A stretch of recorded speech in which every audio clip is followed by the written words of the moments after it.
Barangay LS 97.1 Forever! Mga kwento ng pag-ibig, kwento ng pag-asa at mga kwento ng buhay dito sa Barangay Love Stories. Love Stories.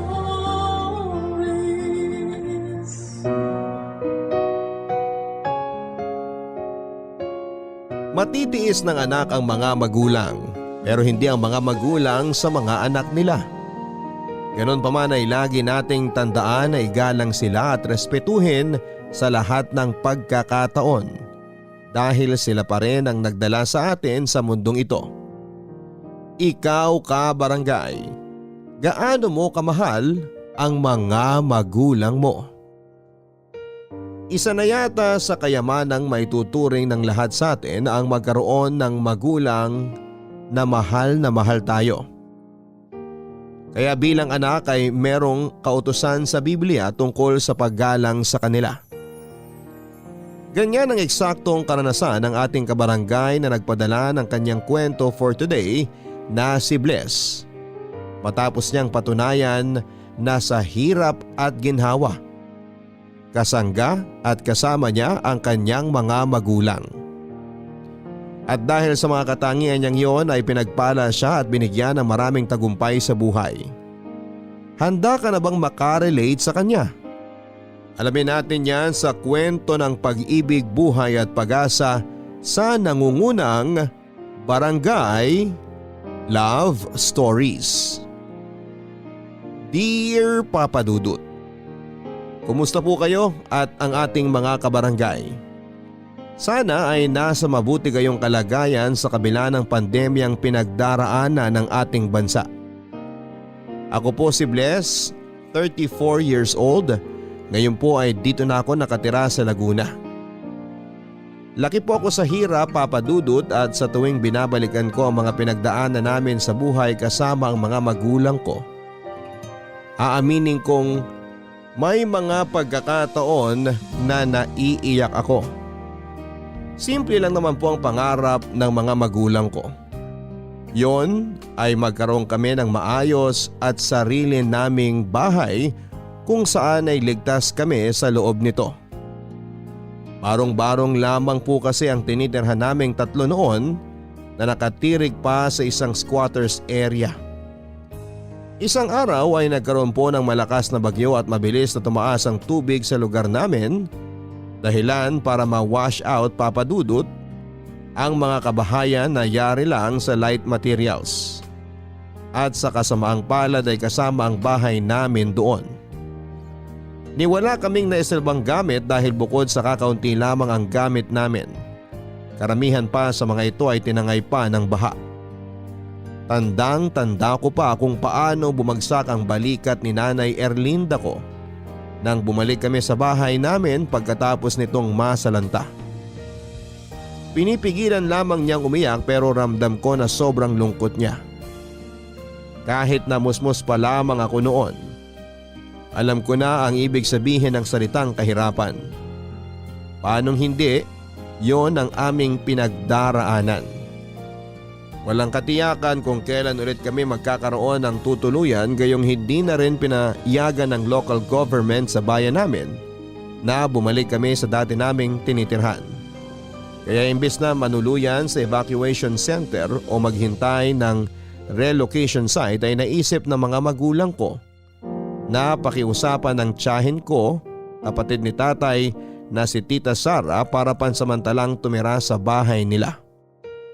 Kahit kasi papaano ay asensado ang buhay ni na Tita Sara, Papa Dudut.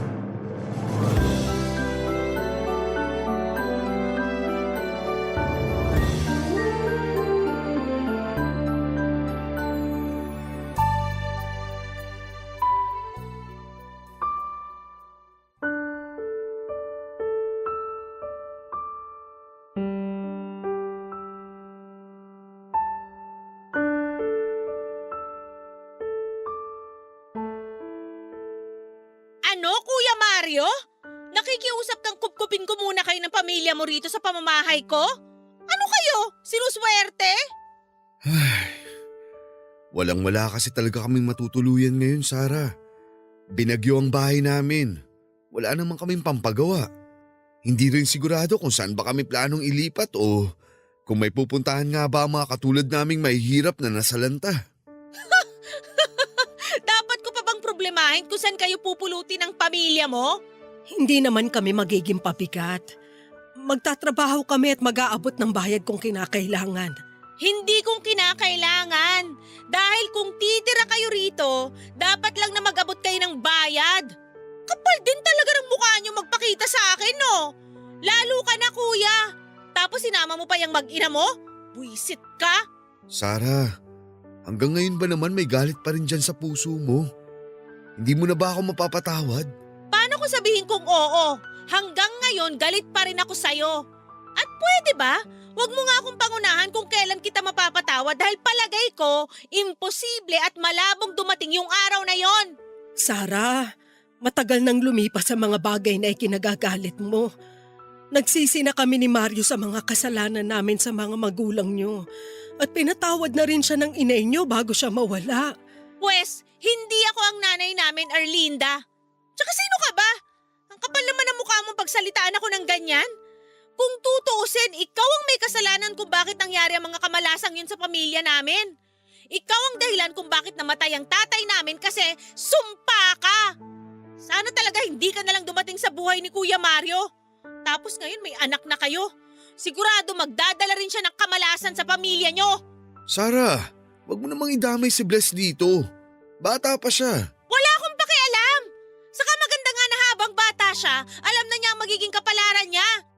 Erlinda, magiging katulad mo lang siya. Kung bakit kasi Bless ang pinangalan niyo sa kanya samantalang hindi naman siya biyaya sa inyo. Tingnan niyo, nagkandaleche-leche ang buhay niyo tapos ngayon lumalapit kayo at nakikiusap sa akin? Para sa amin, biyaya mula sa Diyos si Bless. Dahil matagal naming hiniling ni Erlinda na magkaroon ng anak. Naiintindihan ko na galit ka pa rin sa akin hanggang ngayon. Pero sana wag mo namang kamuhian ang anak namin. Pamangkin mo siya, Sarah. Kadugo. Hindi siya ibang bata. Pinsang buo siya ng mga anak mo. Kahit ano pang sabihin niyo, hindi na magbabago ang tingin ko sa anak niyo. Pati na rin sa'yo, Erlinda. Lalong-lalo na sa'yo, Kuya Mario. Pero sige, papatuloyin ko kayo sa bahay ko. Pero wag kayong umasa na tatratuhin ko kayo na parang pamilya, ha? Sige na, maiwan ko na kayo dahil baka mahawa pa ako sa kamalasan yung mag-anak. Tay, Nay, galit po ba sa atin si Tita Sara? May kasalanan po ba tayo sa kanya? Ay, anak, hindi galit sa atin ang tita mo. Masama lang ang loob niya dahil may nagawa kaming mali ng nanay mo noon. Pero walang araw simula noon na hindi kami nagsisi, anak. Hindi pa rin po ba kayo pinapatawad ni Tita Sara kahit nagsisi na po kayo? Hindi ko alam, anak. Pero sana, hipuin ang kamay ng Panginoon ang puso ng tita Sara mo para tuluyan na niya ako mapatawad. Yan din ang araw-araw kong dalangin, Mario. Wala naman pong imposible sa Diyos, Nanay, Tatay. Basta magdasal lang po tayo sa magagawa niya. Tama ka, anak. Kaya nga, gabi-gabi bago kami matulog ng tatay mo, laman ng dasal namin bukod sa kaligtasan ng pamilya natin, magkaroon din tayo ng sariling bahay kung saan magiging ligtas tayo. Hindi ko alam kung mangyayari yun pero magsisikap kami ng tatay mo. Pinapangako namin yan, anak. Naniniwala po ako na balang araw matutupad po ang pangarap natin dahil hindi po tayo susuko. Papadudot kahit po pumayag si Tita Sara na patuloyin kami sa bahay nila pansamantala. Alam ko po na masama ang loob niya, kahit musmus pa lamang ako noon ay nararamdaman ko po kapag mabait o hindi ang isang tao. Sa kabilang banda ay hindi ko naman siya masisisi dahil merong pinanggagalingan ng sama ng loob niya sa amin ni nanay. Hindi po kasi gusto ni na lolo at lola na magkatuluyan ang mga magulang ko dahil mababa ang tingin nila kay nanay. Kaya nagtanan po sila ni tatay Papadudot. Yun po ang dahilan kung bakit inatake sa puso at namatay ang lolo ko. Para kay Tita Sara, Hindi mamalasin ang buhay nila kung hindi nagkakilala sina nanay at tatay. Simula noon ay nagtanim na siya ng sama ng loob sa amin. Bago namatay si Lola, nagkapatawaran pa po sila ni tatay pero nanatili ang galit sa amin ni Tita Sara. Sa kabila ng lahat ay thankful pa rin po kami sa kanya dahil pinatuloy niya kami sa bahay nila. Papadudot bagger at bodegero sa isang grocery store ang tatay ko noong araw. Samantalang tendera naman ng candy at sigarilyo si nanay sa terminal ng jeep at tricycle sa lugar namin. Hindi po sila parehong nakatungtong sa kolehiyo. Elementarya lamang ang tinapos ni nanay at high school naman si tatay. Kaya malaking factor po yon para mahirapan silang matanggap sa mga ina-applyan nila. Mabuti na lamang dahil matyaga si tatay kaya may tumanggap din sa kanya.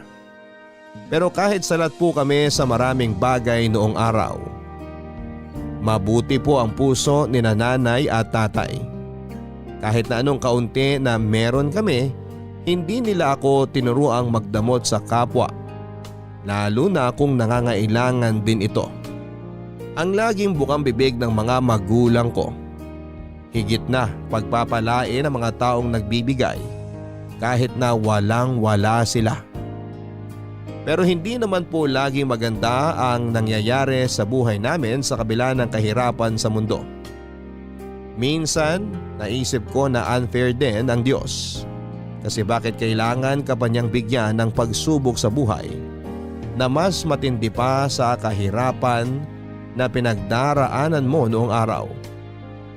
Ang tinutukoy ko po ay nang mapansin naming lumala ang katarata ni nanay.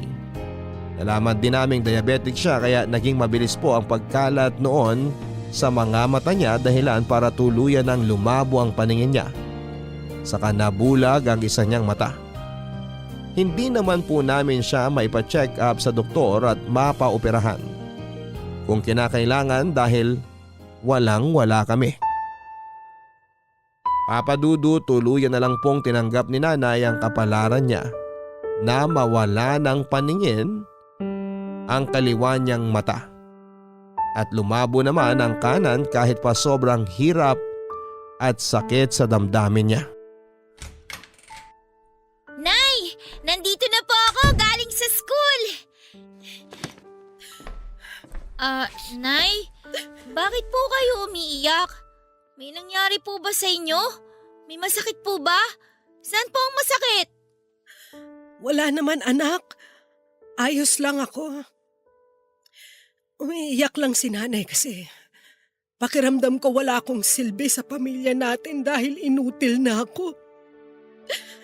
Bulag na ang kaliwang mata ko at malabo naman ang kanan. Ano pang silbi ko, diba? Ni hindi na ako makalabas para makapagtinda. Paano ko pa matutulungan ng tatay mo para kumita ng pera? Nay, hindi po totoo na wala kayong silbi. Kasi inaasikaso niyo pa rin ako sa abot na makakaya niyo eh. Oo nga, pero hindi na katulad ng dati. Madalas nga ako pang iniintindi niyo ng tatay mo eh. Malaki na po ako, Nay. 10 years old na po ako. Kaya ko na pong asikasuhin ng sarili ko. Tsaka kapag hindi ko po alam ang gagawin, lagi kayong nandyan para turuan ako. Kaya alam ko na po. Ay, Nay, lagi po namin kayong inaasikaso ni tatay kasi mahal po namin kayo. Tsaka pamilya po tayo, di ba? At ang pamilya, laging nagtutulungan. Kung hindi nyo po kayang gawin ng isang bagay, nakahanda po kami ni tatay para tulungan kayo. Napakaswerte ko na nagkaroon ako ng mabuting anak sa katauhan mo, Bless. At asawa naman sa katauhan ng tatay mo.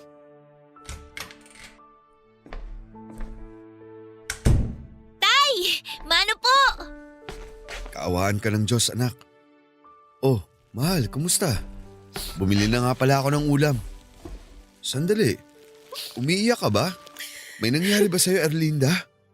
Wala naman, Mario. Sinasabi ko lang kay Bless na maswerte ako kasi kayo ang pamilya ko. Sa estado ko ngayon, sigurado kung ibang tao kayo, baka tinakwil niyo na ako. Sobra naman yun kung magkataon. Sinong kadugo ang magagawa ang bagay na yun sa pamilya nila? Hindi ko alam pero nangyayari yan sa ibang tao. Hindi po yun mangyayari sa inyo dahil handa po kami maging mga mata ninyo ni tatay, Nay. Tama ang anak mo. Maraming salamat dahil napakapalad ko sa inyo. Pero gusto ko pa rin makatulong sa pamilya natin. Alam niyo naman ako mananatili lang ako rito sa bahay natin, mababaliw ako. Hindi ako sanay na walang ginagawa. Mario, gusto ko pa rin sanang magtinda. Ay, pwede naman sana kitang samahan kung yan ang gusto mo. Alam ko kasi na mahirap din sa'yo na maging taong bahay lang matapos mong mabulag. Kaya lang may trabaho rin ako, mahal. Gusto mo ba tuwing day off ko na lang? Ayos lang sa akin yun, mahal. Para kahit paano kumita rin ako at nang makatulong din ako sa pambili ng pagkain natin. Ako na lang pong sasama kay nanay. Wala naman po akong pasok kapag Sabado tsaka Linggo, tay. Sigurado ka ba, Bless? Kaya mo ba? Ang bata mo pa eh. Tay, malaki na po ako. Kaya ko na nga po.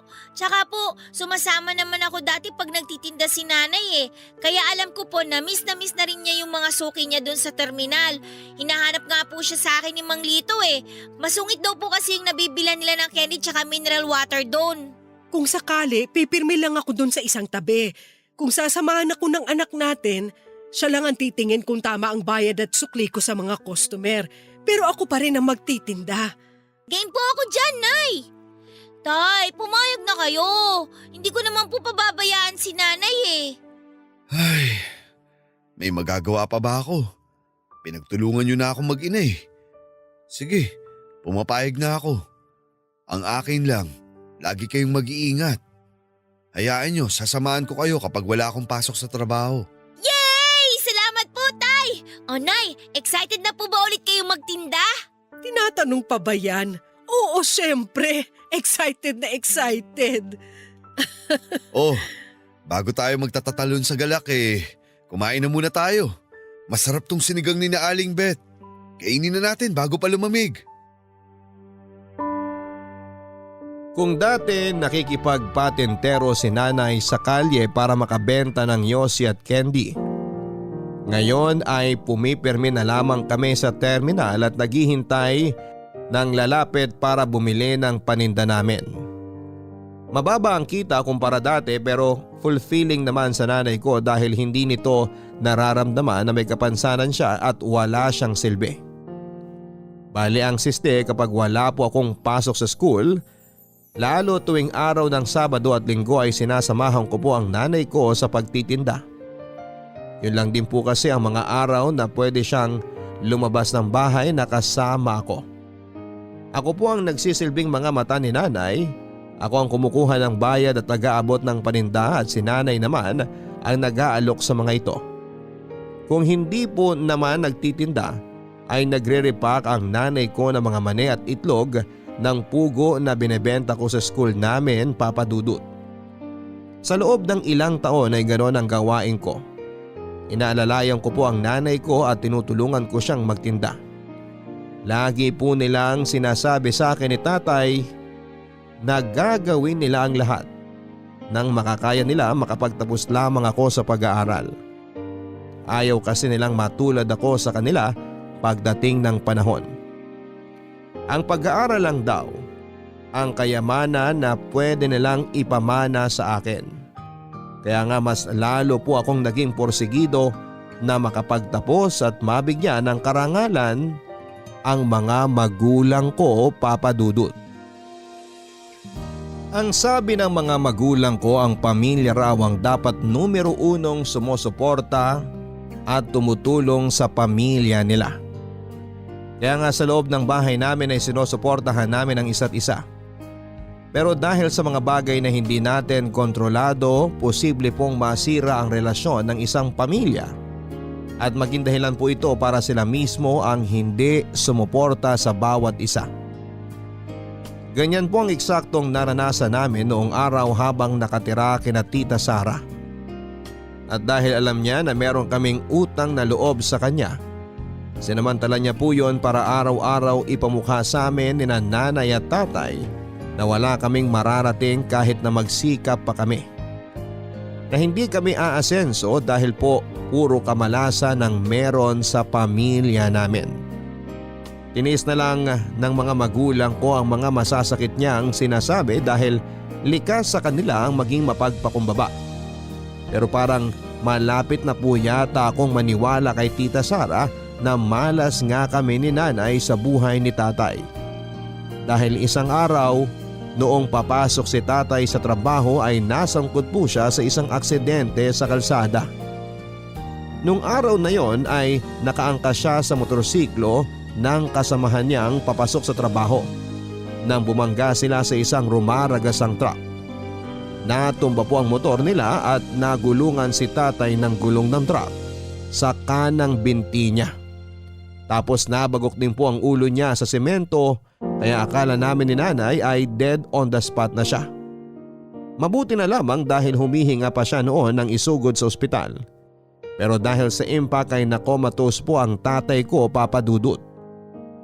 Isa po yun sa mga pinaka nakakatakot na sandali ng buhay namin ni nanay. Akay-akay ko po siya noon papasok sa ospital para lamang mapuntahan si tatay. Takot na takot po kami dahil sa mga nangyari. At mas lalo lang nadagdagan ang panlulumo namin nang malaman naming kinakailangang putulan ng isang binti si tatay matapos magkadurog-durog ang mga buto nito dahil sa aksidente. Mario, gumising ka, mahal ko. Idilat mo ang mga mata mo kasi nandito kami ni Blas sa tabi mo. Anak, kumusta ang tatay mo? May pagbabago ba sa kanya? Sabihin mo na sa akin kung ayos lang siya. Hindi ko kasi siya masyadong nakikita. Gaano kalala mga sugat niya? Nay, hindi pa rin po nagigising si tatay. Tapos namamaga pa rin po yung mga sugat niya. May sugat po siya sa braso. Sa ulo rin po meron. Tapos may mga pasa rin po siya sa muka.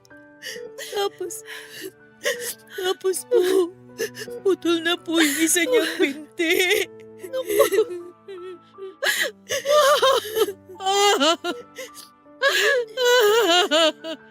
Diyos ko! Kawawa naman ang tatay mo! Nasaan ang kuya ko?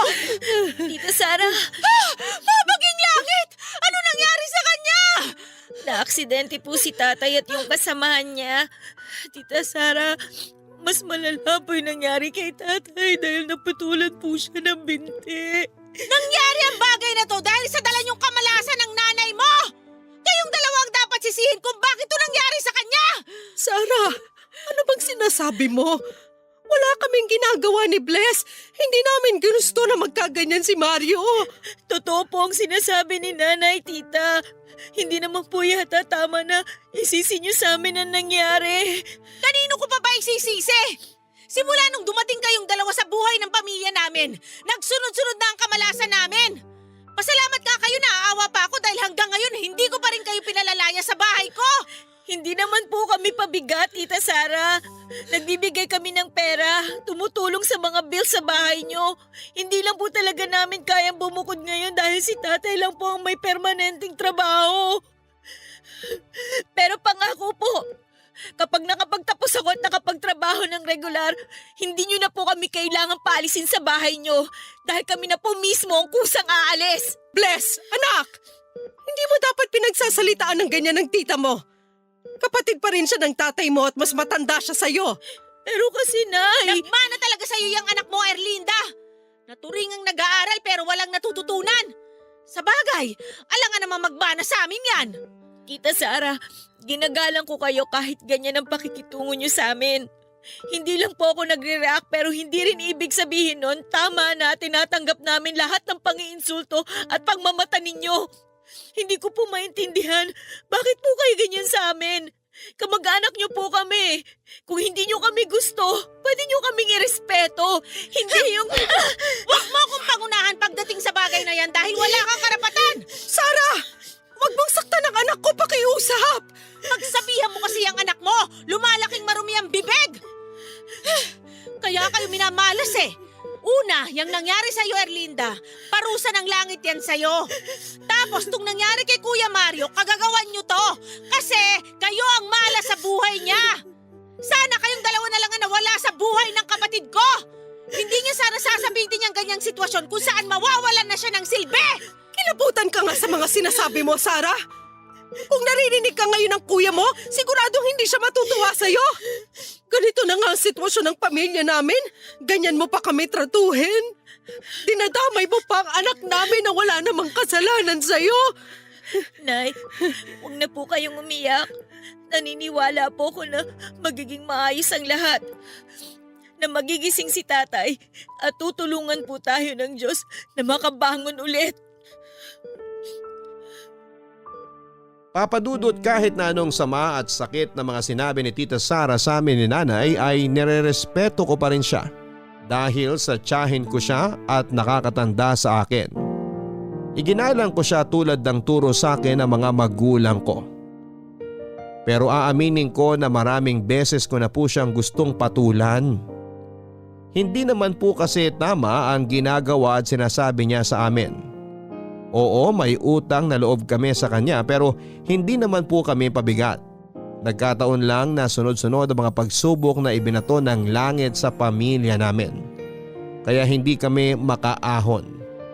That time ay graduate na po ako sa high school at magsisimula na sana sa kolehiyo. Maswerte ako dahil nakakuha ko ng scholarship para makapag-aral. Ang iisipin ko na lamang ay ang baon, kaya nga nag-decide akong mag-working student para matustusan ang baon at pambili ko ng mga projects. Nang mangyari po ang aksidente kay tatay ay naging challenging po sa akin ang pag-aaral, pagtatrabaho at ang pagpunta ko sa ospital para asikasuhin siya. Mabuti na lang dahil kahit papaano ay nandoon si nanay at hindi nga nagtagal. Dininig po ng Diyos ang panalangin namin dahil pagkalipas ng mahigit 1 buwan, nagising si tatay mula sa pagkakakomatos. Although malaking dagok at adjustment po talaga ang ginawa niya matapos niyang malaman na putol na ang isa niyang binti. Magkaganon pa man ay hindi ko po kinakitaan ng pagsuko si tatay. Pinilit niyang bumalik sa dati na buhay niya. Kahit may kulang na sa bahagi ng katawan niya. Nang makalabas sa ospital si tatay ay malaki po ang naging bill namin. Pero dahil nauna na akong lumapit sa government agency at ilang private sector ay nabayaran naman po namin ang mga bayarin namin, papadudot. Nang makabalik na kami sa bahay ni Tita Sara kung saan kami tumutuloy pansamantala, hirap at wala na pong kakayahang makapagtrabaho si tatay. Kaya kahit na anong positibo niya, ay dumarating po yung point na naapektuhan ang mental health niya at na-depress siya. Naging malungkutin po si tatay, papadudot, at pakiramdam niya ay wala na siyang silbi. Kulang na lang ay hilingin niyang mamatay na. Bagay na labis naming kinalungkot ni nanay. Kaya nga kahit nahihirapan ako sa lahat ng aspeto ng buhay namin noon, ginawa ko pa rin po ang lahat ng makakaya ko para ipakita sa mga magulang ko na malakas ako. At kahit na anong mangyari ay palagi pa rin may pag-asa. Nay, nandito na po ako! Ay, grabe. Ang haba ng pila sa center kanina. Mabuti na lang nakakuha ko ng mga libreng gamot. Tingnan nyo, may mga vitamins din. Bless, anak. Kausapin mo nga ang tatay mo. Pag alis mo kanina, nagising siya pero sabi niya wala raw siyang ganang bumangon. Hindi ko tuloy alam kung may masakit ba sa kanya o masama ang pakiramdam niya. Pakipuntahan naman siya, anak. Hindi niya rin kasi ako kinakausap. Ganun po ba? Eh sige po, ako nang bahala kay tatay. Salamat, anak. O tara, Nay. Kapit kayo sa akin para may upo ko na po kayo. Doon tayo sa may lamesa. Ay.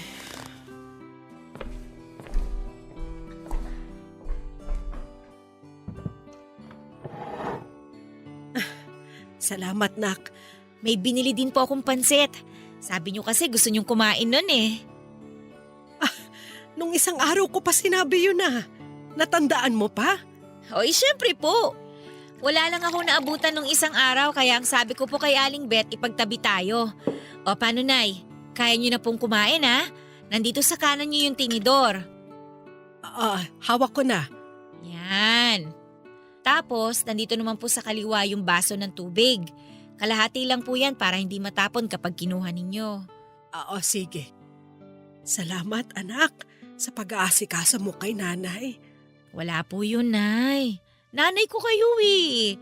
At wala pong kaso sa akin na asikasuhin kayo.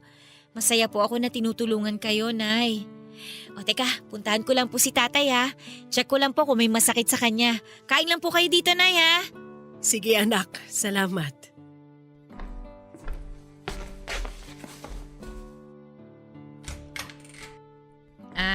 Tay? Sabi po ni Nanay, tanungin ko raw po kayo kung may masakit sa inyo. Kumusta po kayo? Masama po ba ang pakiramdam ninyo? Ayos lang ako anak. Malungkot lang ako kasi unti-unting pumapasok sa utak ko tong kondisyon ko. Itong pagiging baldado ko. Gustong-gusto kong maghanap buhay para matulungan ka sa mga gastusin natin dito sa bahay pero hindi ko alam paano mag-uumpisa. Kung may tatanggap pa ba sa akin dahil sa kapansanan ko. Hindi nyo naman po kailangan pilitin ang sarili nyo na magtrabaho. Dahil nandito naman po ako. Ako na pong bahala sa inyo ni Nanay. Pero napakabata mo pa para karguin kami ng nanay mo. Mabuti sana kung tapos ka na sa pag-aaral. Kaso nakakadagdag pa kami sa mga inaalala mo imbis na pinagtutuunan mo na lang ng pansin ang makagraduate. Pasensya ka na, Bless. Dahil pabigat kami sa'yo. Kami ang mga magulang mo eh. Kami dapat ang nagtataguyod sa'yo bilang anak namin. Pero baliktad na ang sitwasyon. Tay, sabi ko nga kay Nanay kanina, walang kaso sa akin na tulungan kayo na alalayan kayo na magtrabaho kahit nag-aaral ako para mabuhay ang pamilya natin. Dahil pamilya tayo. Mahal natin ang isa't isa. Mahal na mahal ko po kayo. Oo nga po, hindi madali ang pinagdadaanan natin dahil sa nangyari sa inyo ni Nanay. Pero hindi pa rin po ako nawawala ng pag-asa na isang araw magiging mabuti rin ang kalagayan natin. Na makakapagtapos ako ng pag-aaral. Magkakaroon ako ng maayos na trabaho na pwede akong kumita ng mas malaki kumpara sa sinusweldo ko po ngayon. Tapos, pwede ko na kayong ipa-check up sa espesyalista ni Nanay. Sabi kasi sa akin, kailangan sa mas malaking ospital ko kayo dalhin. Anak, salamat ha. Dahil hindi ka nagsasawa sa amin ng nanay mo. Tunay na biyaya ka na mula sa langit. Hindi po ako perpektong anak, Tay. Alam niya ni Nanay. Pero gagawin ko po ang lahat para sa inyo. Kayo po ang inspirasyon ko sa buhay. Papa Dudut, ipinagpatuloy ko pa rin po ang pag-aaral habang nagtatrabaho ng mga panahon na yon. Sinolo ko na rin po ang responsibilidad na alagaan ang mga magulang ko at sustentuhan katulad ng ginawa nila sa akin noong bata pa ako. Mahal na mahal ko po sila at hindi ko maaatim. Naabandonahin ng mga taong nagdala sa akin sa mundong ito kahit na laging sinasabi ni Tita Sara na wala na silang silbi at sinumpa ng langit ang pamilya namin. Naniniwala po ako at nananalig na nasa likod pa rin namin ang Panginoong Diyos. Kaya lang ewan ko ba Papa Dudut dahil napaka-unpredictable ng mga nangyayari. Dumating yung point na naabutan ko na lamang na pinapalayas ni Tita Sara ang mga magulang ko sa tinutuluyan namin kesyo ayaw daw niyang mahawa sa sumpa at kamalasang dala ng pamilya namin. Kahit nagmamakaawa na kami ay hindi pa rin siya naawa sa amin Papa Dudut. Kahit naman po papaano ay nagbabayad kami at nag-aabot sa kanya ng pera sa pakikituloy namin sa bahay niya. Hindi kami pabigat kaya wala siyang karapatang ipagtabuyan kami. Sa huli ay pinili ko na lamang na ilayo sa poder niya ang mga magulang ko. Pero dahil sa lito at windang ako ng mga panahon na yon, bukod sa walang-wala rin kami matapos masaid ang pera ko sa mga project sa school, Imbis na makapagrenta ng matinong tutuluyan ay sa ilalim po kami ng tulay na tulog ni nanay at tatay. Hindi po sapat ang kinikita ko sa pagiging service crew para makakuha kaagad kami ng desenteng tutuluyan ni nanay at tatay, pero sabi nila wala naman daw pong kaso kung tumira muna kami sa ilalim ng tulay kasama ng mga pulubi. Hindi naman sila maselan at alam nila ang lasa ng kahirapan. Nang mga panahon na yon, kahit tutol ang puso ko ay wala akong nagawa, Papa Dudut. Mabuti na lamang dahil mababait ang mga tao roon, kaya naiiwan ko sa kanilang mga magulang ko kapag papasok na ako sa school o sa trabaho. Kung ako ang tatanungin, hindi po ganong klase ng buhay ang pangarap ko para kina nanay at tatay. Gusto ko ay ligtas sila at komportable sa pagtanda nila. Gusto ko rin silang may pa-check up dahil pareho na silang may kapansanan. Kaso ay kulang pa rin po ang kakayahan ko ng panahon na yon. Wala ring sumusuporta sa aming ibang kamag-anak. Natutuhan ko na lamang na huwag lumapit sa kanila dahil baka maulit muli ang ginawa sa amin ni Tita Sara. Sa kabila ng hirap na pinagdaanan namin, nanatiling positibo ang mga magulang ko. Lagi nilang sinasabi na hindi porke may kapansanan sila ay wala na silang kakayahang kumita ng pera. Noong una ay hindi ko po yun maunawaan. Pero isang beses ay inabutan nila ako ni tatay ng pamasahe para hindi na raw ako maglakad papasok sa trabaho ko. Minsan kapag short ako ay sila na rin ang bumibili ng pagkain namin. Hindi ko po alam kung paano sila nagkaroon ng pera hanggang isang araw ay nalaman ko ang sagot sa tanong ko. Matapos ko silang maabutang namamalimos kasama ang ibang pulubi na naging kaibigan na namin. Nay, tay, bakit kailangan niyo pa pong mamalimos? Napapakain ko naman po kayo ng maayos ah. Hindi nga ganun kasarap, pero hindi po tayo sumasala. Tsaka kahit paano nakakahingi naman ako ng mga gamot niyo sa center. Anak, gusto lang namin makatulong sa'yo. Yung pera na ibinibigay sa amin kapag nakakapanlimos kami ng nanay mo, pwede natin ibili ng mga gamot namin kapag hindi ka nakakahingi sa center. Tama ang tatay mo. May mga naaawa naman sa amin kaya binibigyan kami. Tatanggi pa ba kami? Pare-pareho naman nating alam na imposible na kaming makapagtrabaho pa. Kaya pumayag na lang kami nung niyaya kaming mamalimos. Hindi niyo po naiintindihan. Ayoko po na namamalimos kayo kasi hindi naman kayo pulubi. Anak, ikinahihiya mo ba kami ng nanay mo? Siyempre hindi po, pero nandito pa ako eh. Hindi ko naman kayo iniwan o inabandona para mamalimos lang kayo sa kalye. Oo nga po, nag-a-adjust pa tayo kasi biglaan nga yung pagpapalaya sa atin ni Tita Sara. Pero papasaan din po at makakaipon ako ng pang-down sa lilipatan nating bahay. Naiintindihan naman namin yun, Nak. Pero alam din namin ng tatay mo na nahihirapan ka na napapagod ka na rin. Kahit hindi mo sabihin, ramdam namin na napapagod ka na. Nung isang gabi, narinig namin na umiiyak ka. Bilang magulang, parang pinupukpok ng libo-libong martilyo ang puso namin kasi wala kaming magawa para makatulong sa'yo. Oo, nagsisikap ka. Nakikita namin yun, Bless. Pero hindi ka naman namin pwedeng panoorin lang na mahirapan kaya naisip namin gumawa ng paraan. Ay, nga pala, nakiusap ako dun sa tindahan ng patuka ng manok kung pwede ako maging tindero dun. Mabait naman yung may-ari. Sabi niya, ayos lang daw kahit na may kapansanan ako. Sa susunod na araw, pwede na ako magsimula. Tay, kung magtatrabaho kayo, sino na lang ang magbabantay kay nanay?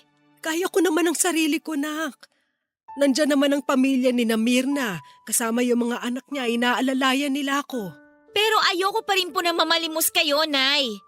Paano kung may mangyaring masama sa inyo? Paano kung masagasaan kayo? Paano kung pagtawanan nila kayo imbis na kaawaan? Tsaka tay, kayo rin. Hindi ba kayo mahihirapan yan? Alam ko po yung sinasabi niyong tindahan ng patuka ng manok. Nadadaanan ko yon tuwing papasok ako sa trabaho. Marami po silang customer araw-araw. Pero walang nagtatagal na trabahador dahil mahirap yung ginagawa nila doon. Mabait yung among lalaki, pero hindi yung anak niya. Sabi nila mata pobre daw yun. Sa palagay niyo ba tatratuhin kayo ng maayos? Mahihirapan lang po kayo kapag nagtrabaho kayo doon. Please naman po. Kahit ngayon lang makinig naman po kayo sa akin. Alam kong gustong gusto niyo makatulong pero ibigay niyo na po sa akin to. May naitabi naman po ako eh. Kaunting ipon na lang, makakaupa na tayo ng bahay kung saan magiging ligtas na po kayo. Please naman po, Nay. Please, Tay. Ako na pong bahala sa inyo. Ay, napakaswerte talaga namin ng nanay mo na ikaw ang naging anak namin. Balang araw, ibabalik ng Panginoon ang mga mabubuting bagay na ginagawa mo sa mga magulang mo. Nawa ipagkaloob niya sa iyo ang katuparan ng mga panalangin mo. Sana anak, huwag kang magbabago. Kahit mahirap ang pinagdaraanan natin sa ngayon, maging mapagtiis ka pa rin at mapagkumbaba.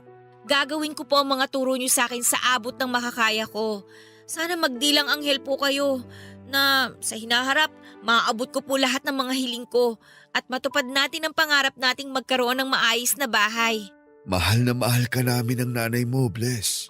Mas mahal ko po kayo ni Nanay, Tay. Salamat po sa Diyos at kasama ko pa rin po kayo hanggang ngayon. Nagsika po ako ng husto para makaipon ng pera nang sa ganon ay makaya na naming makapagrenta ng desenteng matutuluyan, Papa Dudut. Alam ko na ayos lamang at kaya magtiis ng mga magulang ko sa pananatili nila sa kalye. Pero hindi ko po maaatim bilang anak na hayaan silang manatili sa lugar na mapanganib para sa kanila. Laking tulong din po na kadikit ni tatay ang mga kagawad at chairman sa barangay namin. Kaya nakakaligo kami nila nanay sa multipurpose hall. Ang chairman namin ang mismong nag-alok at nangumbinse na doon na kami maligo at magbanyo para kahit papaano ay bawas na yon sa mga problema namin. Inalok din kami ni chairman na doon na sa multipurpose hall matulog pansamantala hanggang sa makahanap kami ng bahay na malilipatan. Pero mariimpong tinanggihan yon ni tatay dahil ayaw niya raw na abusuhin ang kabaitan nila chairman sa amin. Sang-ayon naman po ako sa naging desisyon ni tatay noon. Ang nangyari, pinahiram na lang kami ng barangay namin ng tolda. Bagay na hindi rin pinagdamot ni tatay sa iba.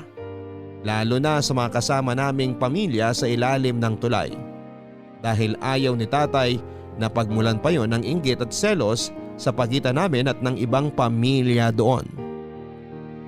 Dahil po nakiusap ako sa mga magulang ko na tumigil ng mamalimos, ay napalitan naman yon ng racket para kay tatay. MWF po ay nagwawalis si tatay sa barangay namin at inaabutan po siya ng allowance ni chairman. Dahil doon ay nakaipon po sila ni nanay at tatay ng maliit pang puhunan para magsimula muling magtinda si nanay ng candy at sigarilyo. Bali pumwesto po siya doon malapit kung saan kami nakasettle. Inaalalayan po si nanay ng iba pong mga taga roon. Yung mga bata po roon sa ilalim ng tulay ay tumutulong kay nanay sa pagkuha ng bayad at pagsusukli. Dahil po sa mga pinagkakabalahan ni nanay at tatay ay medyo nakabuelo po ako at bumilis po ang aking pag-iipon. Hindi nga nagtagal ay kinaya ko na pong makaipon ng pang down payment sa isang studio type na apartment na malapit lang din sa pinagtatrabahuhan ko. Laking pasalamat ko na rin sa mga kasamahan ko at sa manager namin dahil pinahiram nila ako ng pera para maialis ko na sa kalye sina nanay at tatay. Hindi nga nagtagal ay napanatag na nga po ang kalooban ko na hindi na sila maulanan at mainitan, hindi tulad noong nasa ilalim sila ng tulay. Sa kabila ng hirap na pinagdaanan namin noon ay hindi ko pa rin po makakalimutan na may Diyos. Laging sinasabi sa akin ng mga magulang ko na meron at meron pa rin pong dahilan para magpasalamat sa Kanya kahit na tingin natin ay puro kamalasan at pangit ang nangyayari sa buhay natin. Kaya nga kapag may pagkakataon ay pumupunta kami sa simbahan ng mga magulang ko para personal na magdasal sa kanya. Lagi rin nilang pinapaalala sa akin ang kahulugan ng pangalan ko, Papa Dudut. Bagay na naging dagdag inspirasyon ko para hindi mawala ng pag-asa. Mapalad ako dahil kasama ko pa rin sina nanay at tatay. Sila po ang kayamanan ko at kapahingahan sa magulo at mahirap na mundong ito. At kapag nagkwekwentuhan kami ay lagi kong sinasabi sa kanila na tutuparin ko ang pangarap nila na magkaroon kami ng sariling bahay, bagay na simula pa lamang ay pinagkait na sa amin. Alam mo ba kung bakit bless ang ipinangalan namin sa'yo ng nanay mo? Dahil blessing po ako. Bata pa lang po ako, lagi nyo nang sinasabi sa akin ang ibig sabihin ng pangalan ko, Tay. Kahit sa panaginip ko, alam ko po ang sagot sa tanong nyo. Blessing ka nga para sa amin, anak. Kasi matagal ka naming hiniling at pinanalangin sa Diyos. Akala kasi namin noon hindi na kami bibiyayaan ng anak. Noong suwayin namin ang mga magulang ko at nagtanan kami ng nanay mo, may punto na nagsisi kami dahil nabastos namin sila. Pero naduwag kaming humingi ng tawad, lalo na ako. Kahit matapos mamatay ng tatay ko dahil sa ginawa namin. Kaya nga sinigurado ko na makahingi ako ng paumanin sa lola mo bago siya pinagpahinga ng Diyos. Pero anak, wala akong pinagsisisihan na dumating kayo ng nanay mo sa buhay ko. Akala ko sinumpa na kami na hindi na magkakaroon ng anak. Pero dumating ka pa rin. Ikaw ang katuparan ng aming hiling at biyayang ipinagkaloob sa amin. Napakabata mo pa pero marami ka ng pinagdaanan. Pero sa kabila ng lahat, kinaya mo. Sobrang proud kami ng tatay mo sa iyo, Bless. Alam mo ba, lagi kang binibida ng tatay mo dyan sa mga kapitbahay natin.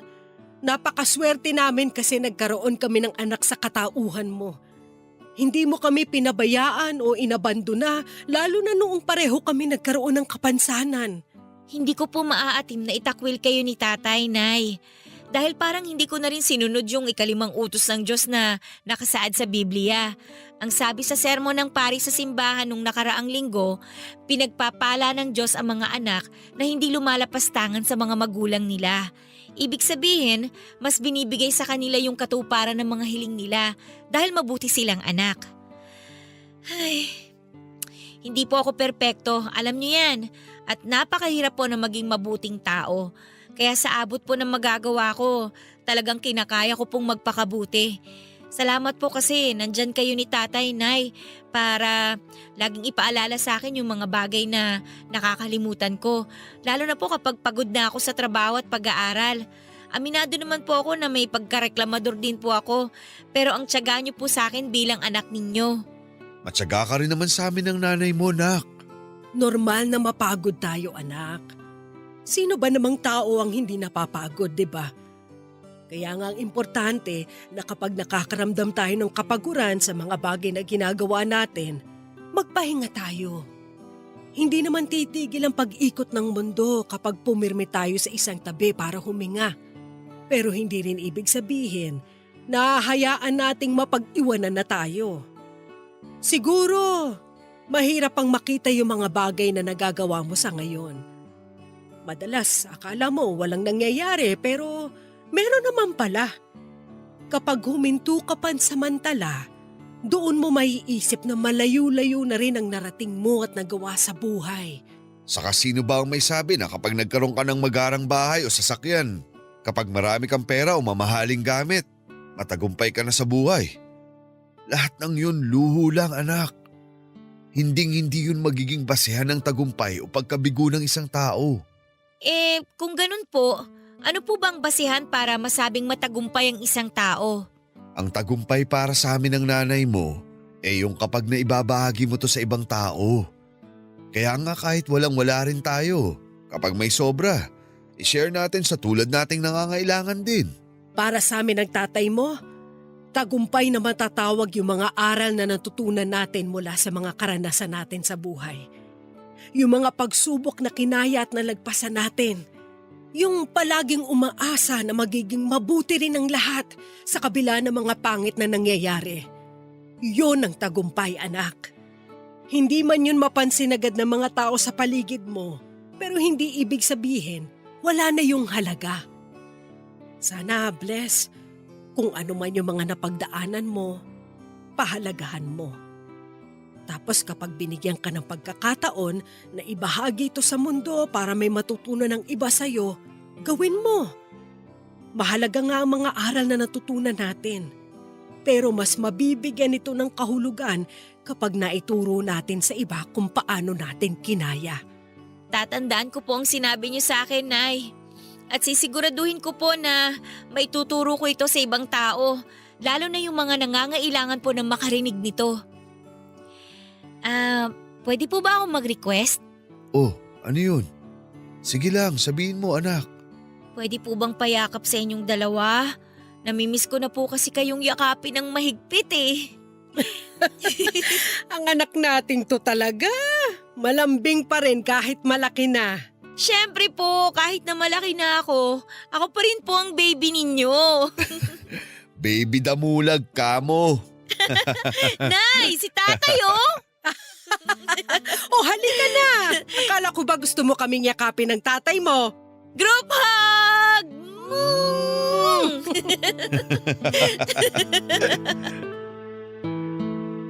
Gamit ang purong determinasyon, mas naging malapit po ako sa pagtupad ng pangarap ko, Papa Dudut, na makapagtapos ng college.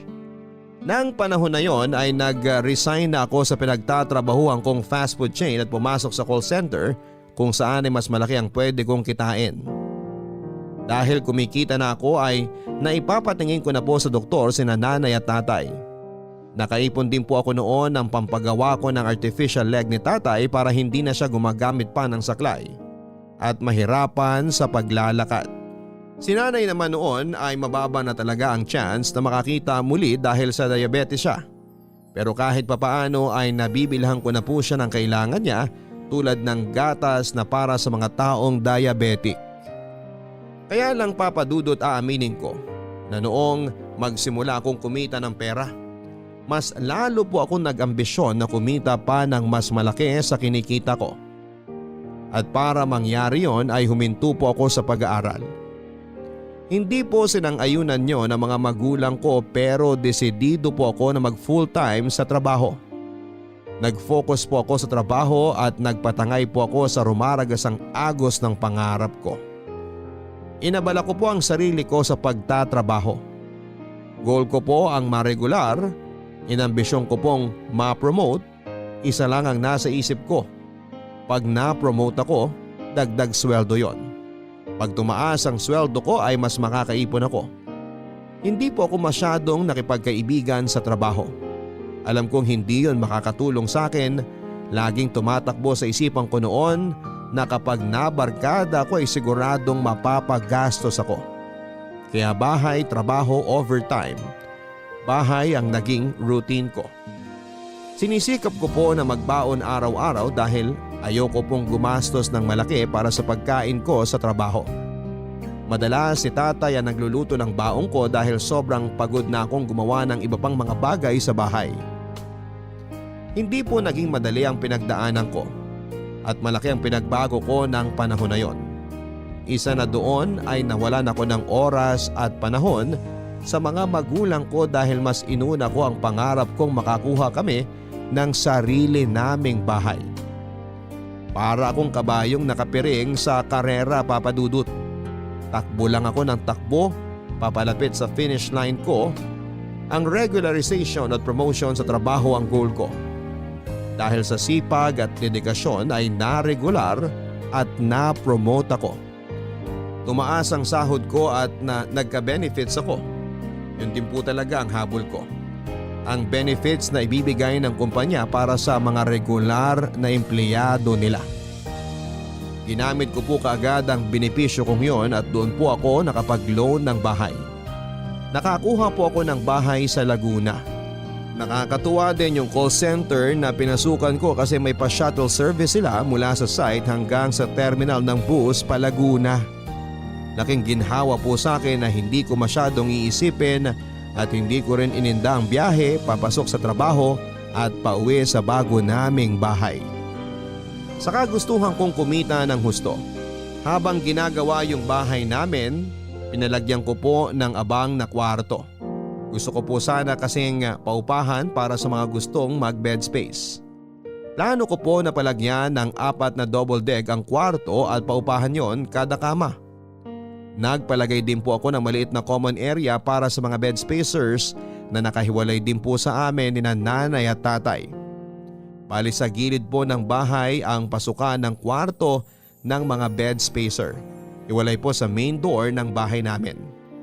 Plinano ko pong maigi ang lahat para maging komportable sina nanay at tatay at sa wakas nga papadudot, naibigay ko na sa mga magulang ko yung ultimate dream ko, ang magkaroon sila ng sarili nilang bahay. Sa pagpundar ko ng lahat ng yan, kapalit ay oras na ipinagkait ko sa aking mga magulang.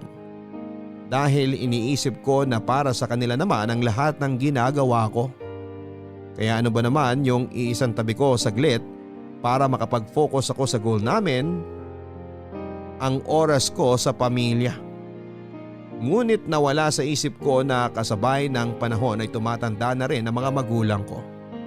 Sa mga taong hinahabol ko ang pangarap ko ay ilang pagpapalit edad din ni nanay at tatay ang kasabay noon. Bigla na lamang po akong sinampal ng katotohanan na nauubusan na pala ako ng panahon.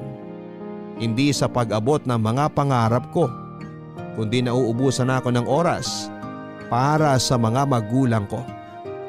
Kaya papadudot kasabay ng pangarap at katuparan na makakuha ako ng bahay ay bigla naman pong namatay si nanay.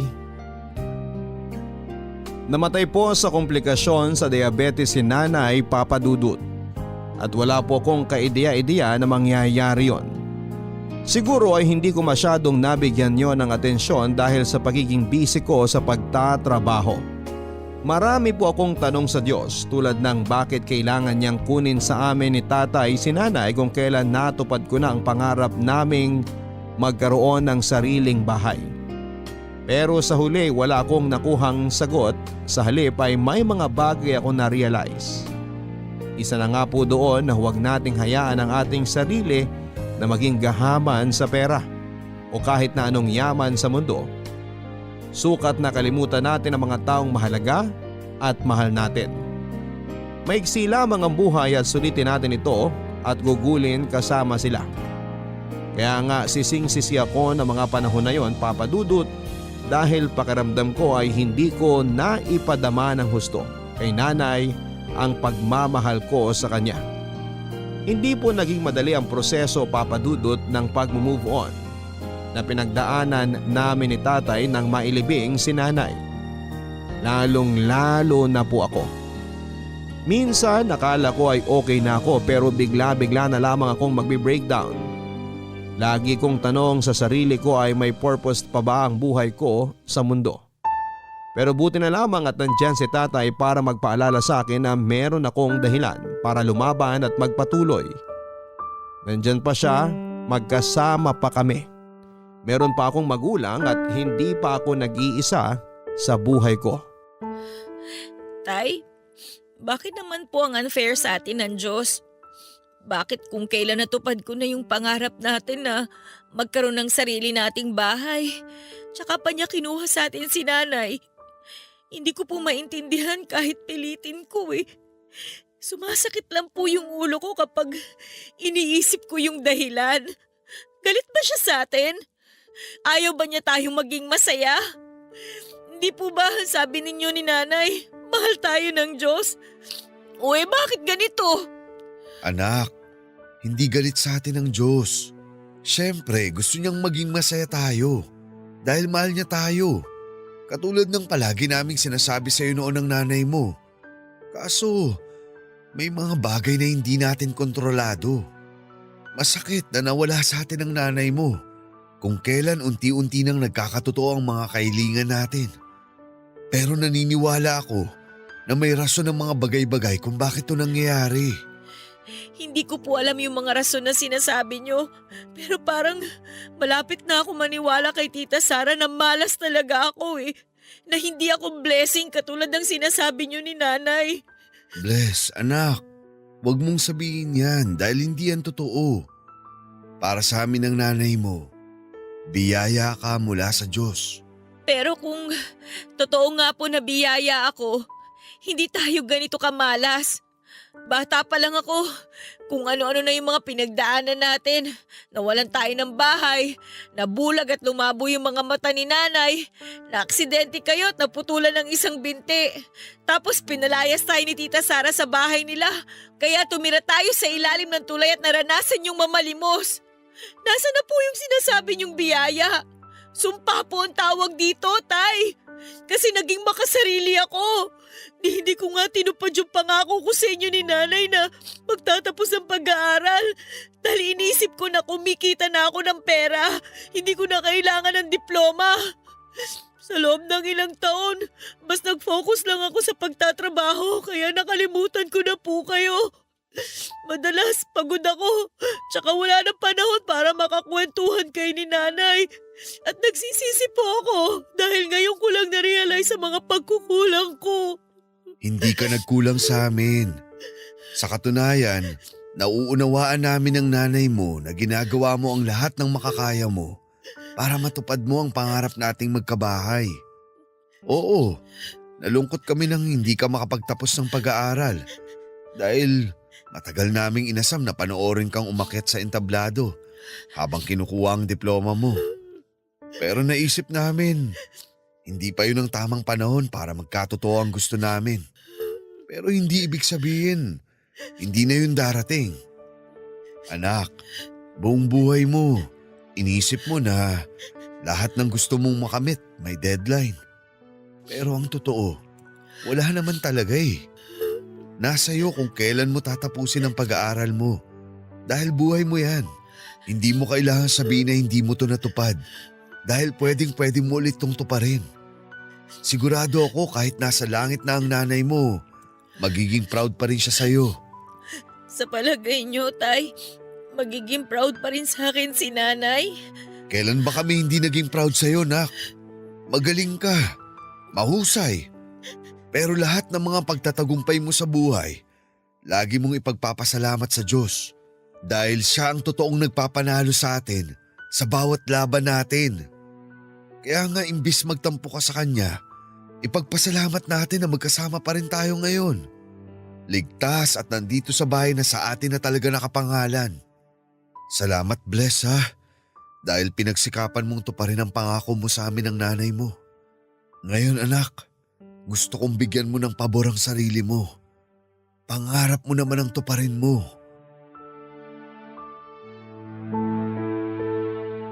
Papadudot, dahil sa usapan naming yon ni Tatay ay na-inspire po akong tapusin ang kursong iniwan ko.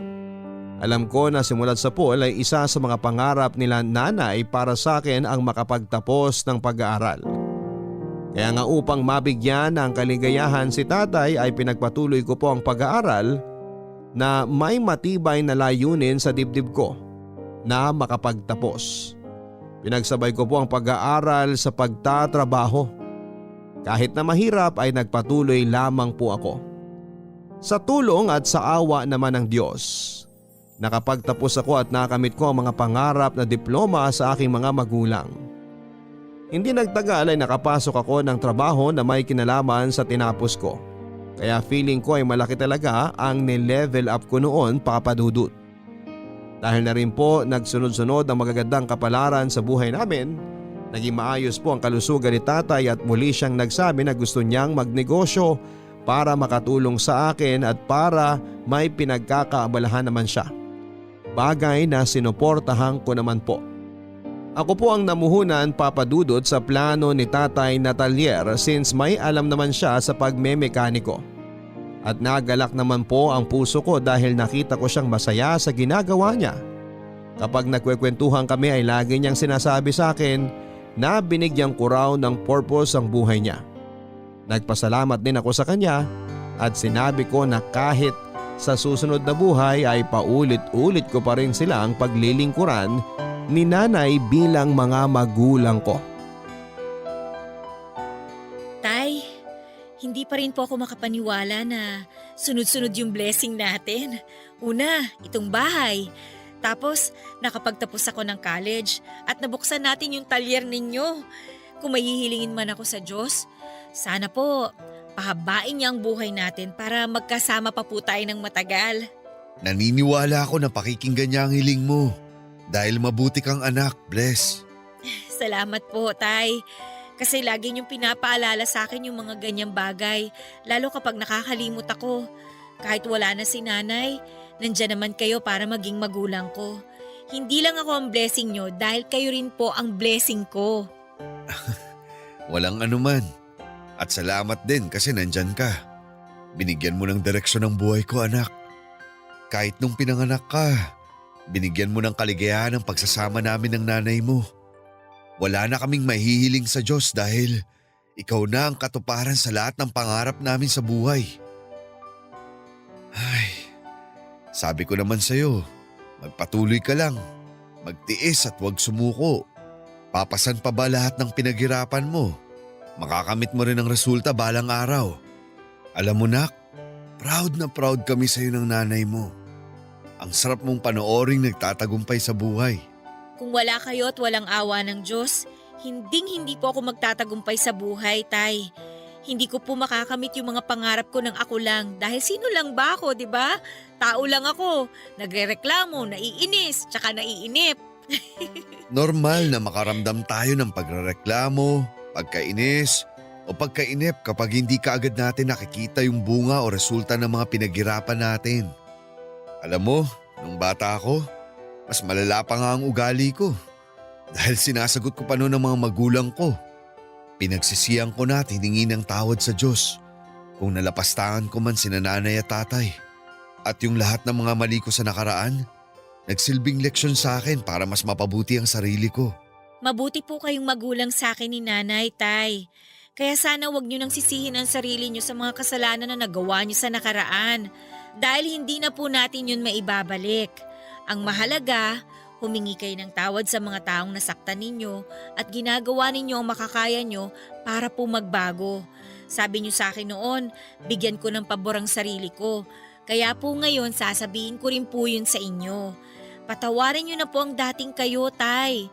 Lahat ng tao nagkakasala, pero hindi habang buhay, dadalhin natin ang mga kasalanan natin dahil mahihirapan po tayo makamove on. Sabi niyo nga po, may dahilan ng mga bagay kung bakit sila nangyayari sa atin. At kung sa palagay ninyo, alam niyo na ang mga dahilang yun, magiging aral na sila sa buhay ninyo. Na kung may pagkakataon, pwede niyong i-share sa iba para may matutunan din po sila.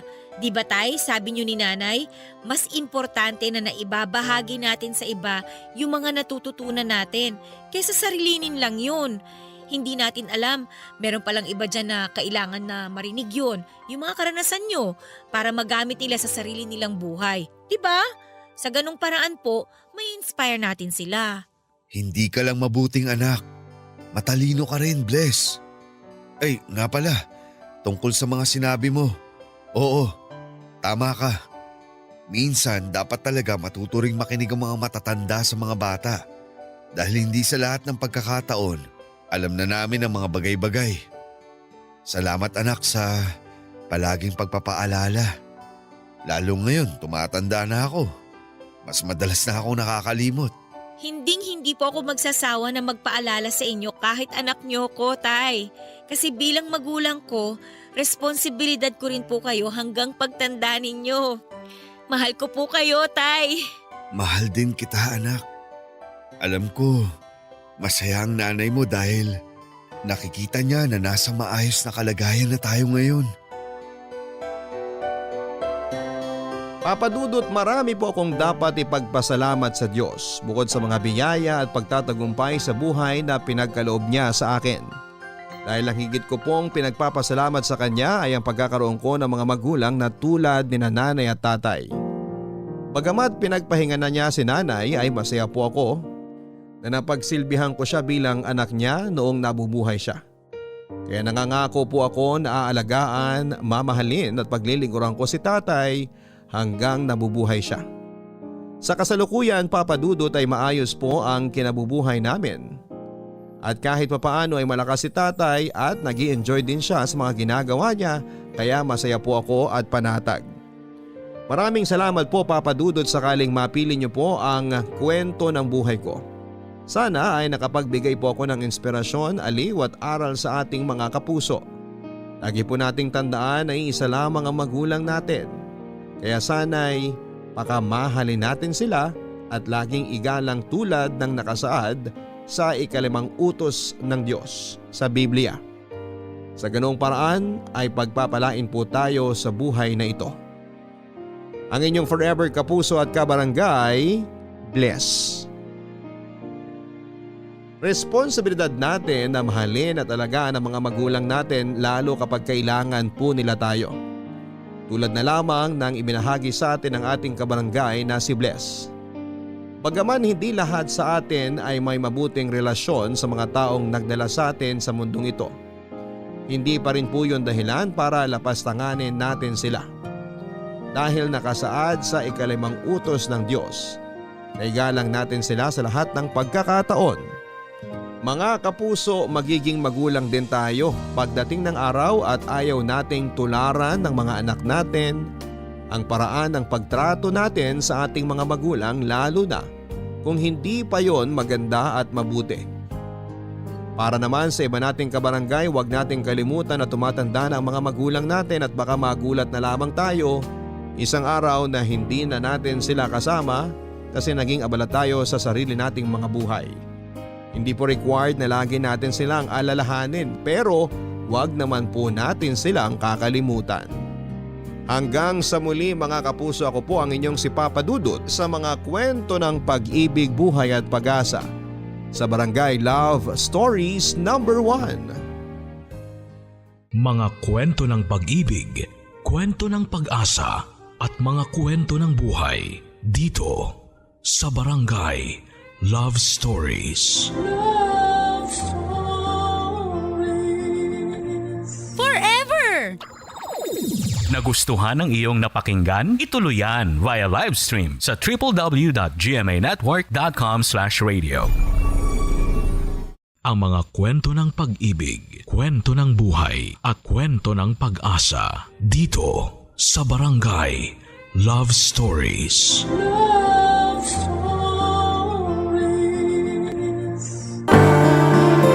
Ang mga hiling mahirap mang abutin ay kusa itong dumarating.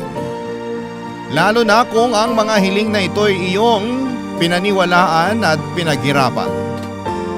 Ikaw kabarangay, nakamit mo na ba ang mga kahilingan mo para sa taong ito?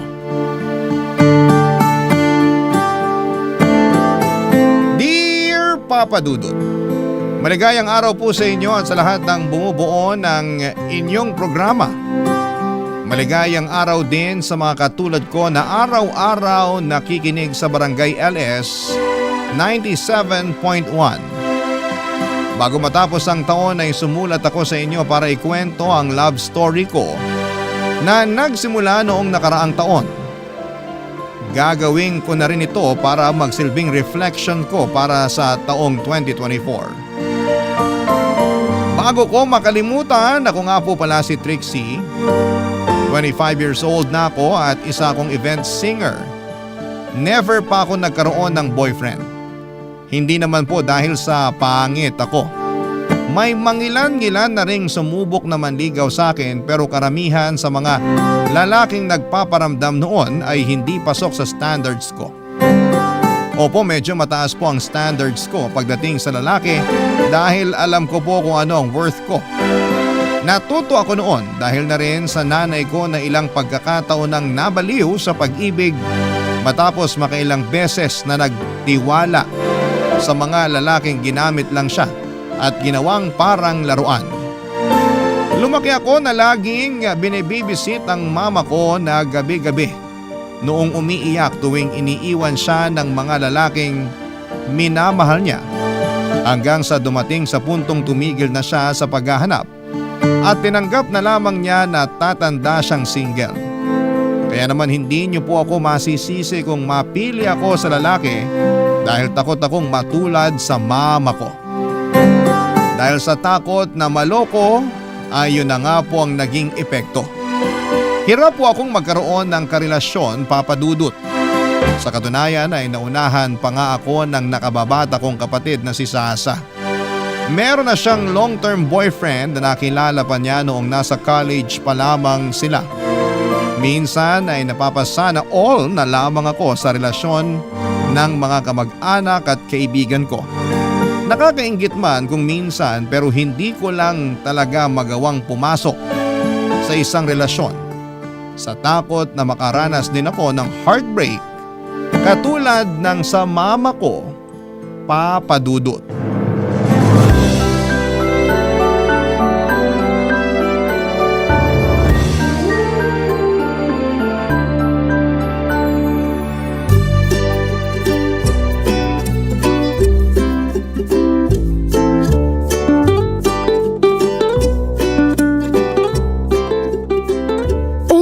Sasa, 3 days na lang bago magpasko.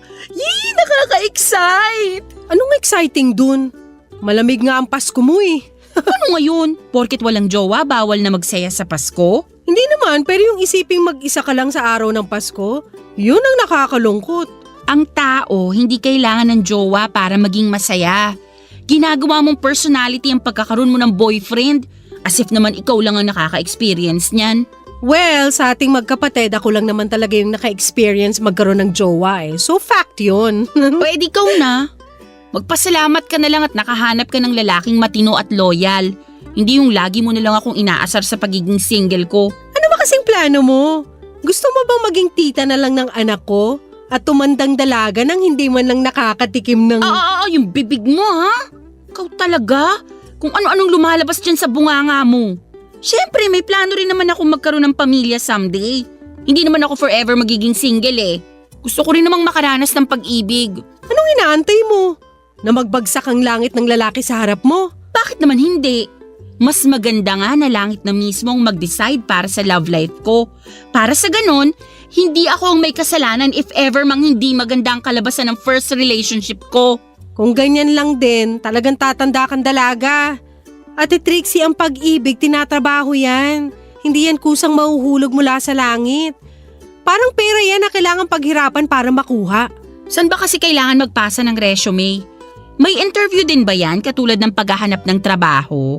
Oo, meron. Ang tawag doon, dating. Makipag-date ka para makahanap ka ng jowa. Palibhasa kasi sa'yo, napaka-choosy mo. Yung hinahanap mong lalaki, mala Dennis Trillo eh. Hindi ka naman kasing ganda ni Jenny Lee Mercado. Ay, sa bagay. Iniisip ko palang parang sumasakit na ulo ko. Wala akong lakas para sa mga ganyang bagay. E di ngayon pa lang, tanggapin mo ng tatanda kang dalaga. Di bale, mag-aanak na lang ako ng marami para may pagkaabalahan ka kapag uugod-ugod ka na. Grabe ka! Alam ko na! Ano? Napanood mo ba yung yung video tungkol sa pagkain ng ubas sa ilalim ng lamesa pagsapit ng New Year? Hindi pa. Ano naman yun? May napanood kasi ako na tip online para sa mga taong hirap na hirap magka-love life tulad mo. Ang sabi, kailangan mo raw kumain ng 12 ubas sa ilalim ng mesa pagpatak ng 12:00 sa bagong taon. Ano namang kalukuhan yan? Hindi, totoo to. Pamahiin daw yun sa Spain. Ang sabi, 12 grapes means 12 months of good luck. Pero dapat mabilis mong kainin yon kasi kapag nag-12:01 na at di mo pa naubos yung 1 dosenang ubas, yung mga matitirang yun yung bilang ng mga buwan na mamalasin ka. Ang OA naman nun. Ang sabi rin kapag nagawa mong kumain ng 12 ubas, suswertehin ang love life mo sa susunod na taon. Sus! Nagpapaniwala ka sa mga ganyan? Gawin mo, wala namang mawawala eh. Malay mo, magka-jowa ka na. Anong klaseng ubas ba? Ewan ko, yung green yata. Basta, kahit anong ubas na lang. Bibilhan kita para sa New Year. Gawin mo yun ha. Parang sira naman to. Ano namang magiging itsura ko nun? Nagpuputo ka na sa labas tapos nasa ilalim ako ng lamesa? Gusto mo bang magka-jowa o hindi? Gusto. O edi gawin mo. Sabi ko nga, malay mo, palaring ka na sa pag-ibig sa susunod na taon. Hay nako, bahala ka dyan. Ginagawa mo pa akong utu-uto eh. Totoo to, ano ka ba? Bahala ka, kung ayaw mo edi wag. Tatanda ka na lang dalaga talaga. Bahala ka dyan. Aalis na ako. Kakanta pa ako sa isang event mamaya. Saan naman? May company Christmas party akong nabook sa Taguig. Binayaran ako para mag-perform. Ay wow, bongga. Kailangan kumayod para may pera sa bagong taon. Yun ang totoong swerte. Basta, bibili pa rin ako ng ubas para sa bagong taon. Ikaw nang bahala kung kakain ka o hindi. Ayan ha, tinutulungan na kita. Ewan ko sa'yo. Minsan nakakasawa ring makarinig ng mga tanong kung kumusta na ba ang love life ko o kung may boyfriend na ba ako. Yun kasi ang laging tanong ng mga tao bilang conversation starter at sa totoo lang ay napapagod na rin akong mag-explain kung bakit ako single.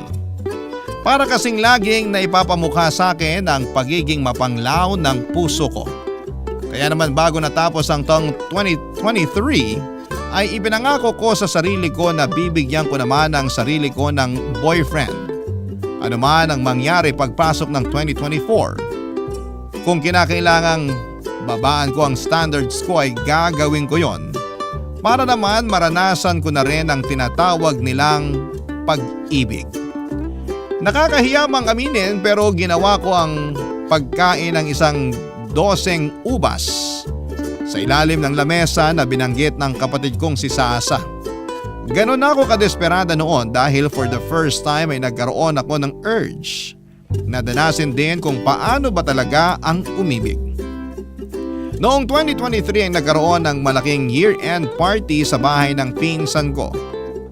Nagsasama-sama kaming magkakamag-anak ng first time lang nangyari dahil umuwi ang mga pinsan ko mula sa US.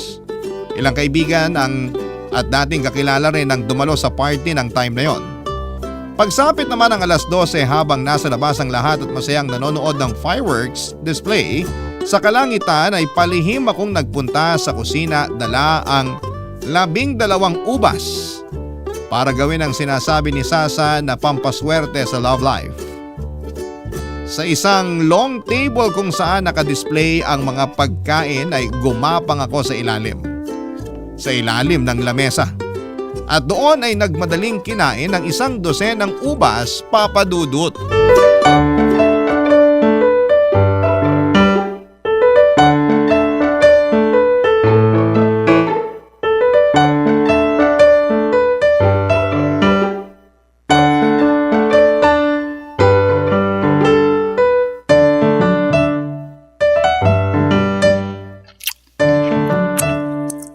Oh my gosh! Ano ba itong ginagawa ko? Para akong baliw dito na kumakain ng ubas. Sana naman pala rin ako ngayong 2024. Please lang, tadhana. Bigyan mo na po ako ng jowa. Oh, 12:01 na. Nakain ko naman yung mga ubas on time. Sana talaga totoo yung sinasabi ni Sasa. Makalabas na nga. Mamaya may makakita pa sa akin dito nakakahiya. Ay, pusagala! Nagulat naman ako. Akala ko kung ano na yung gumagapang. Naku, sorry. Di ko alam na may tao pala. Halika, tulungan na kitang tumayo. Salamat. Di ko talaga alam na may tao pala rito. Akala ko nasa labas na lahat eh. Teka, tama ba yung nakita ko? Galing ka sa ilalim ng lamesa? Oo. Kasi may hinahanap lang ako kaya napadpad ako sa ilalim. May chinek lang ako. Ikaw, anong ginagawa mo? Bakit ka gumagapang dito sa kusina ng pinsan ko? May hinahanap lang din ako. Mahina na yung mga mata ko kaya kinailangan kong gumapang. Gumagapang habang may hawak na mangkok? Mangkok na may ano ba yan? Mga tangkay ba yan ng ubas? Oo, tangkay nga ng ubas. Paborito ko kasi ubas eh. Okay.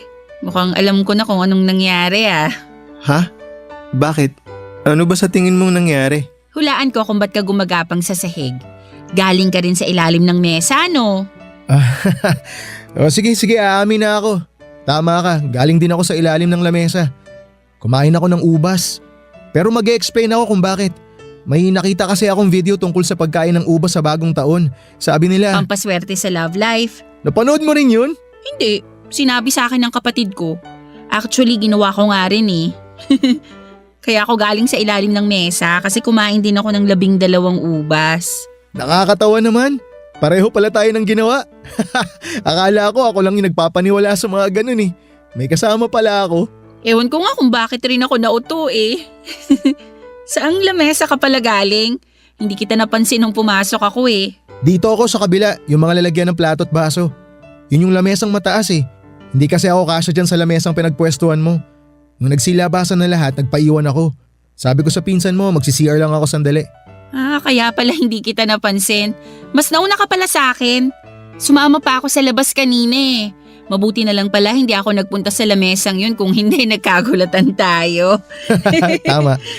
Diyan din sana ako pupunta kanina eh. Kaso wala nang time kaya nagmadali na ako. Pero nagkagulatan pa rin tayo kasi sabay tayong lumabas, di ba? Oo nga eh.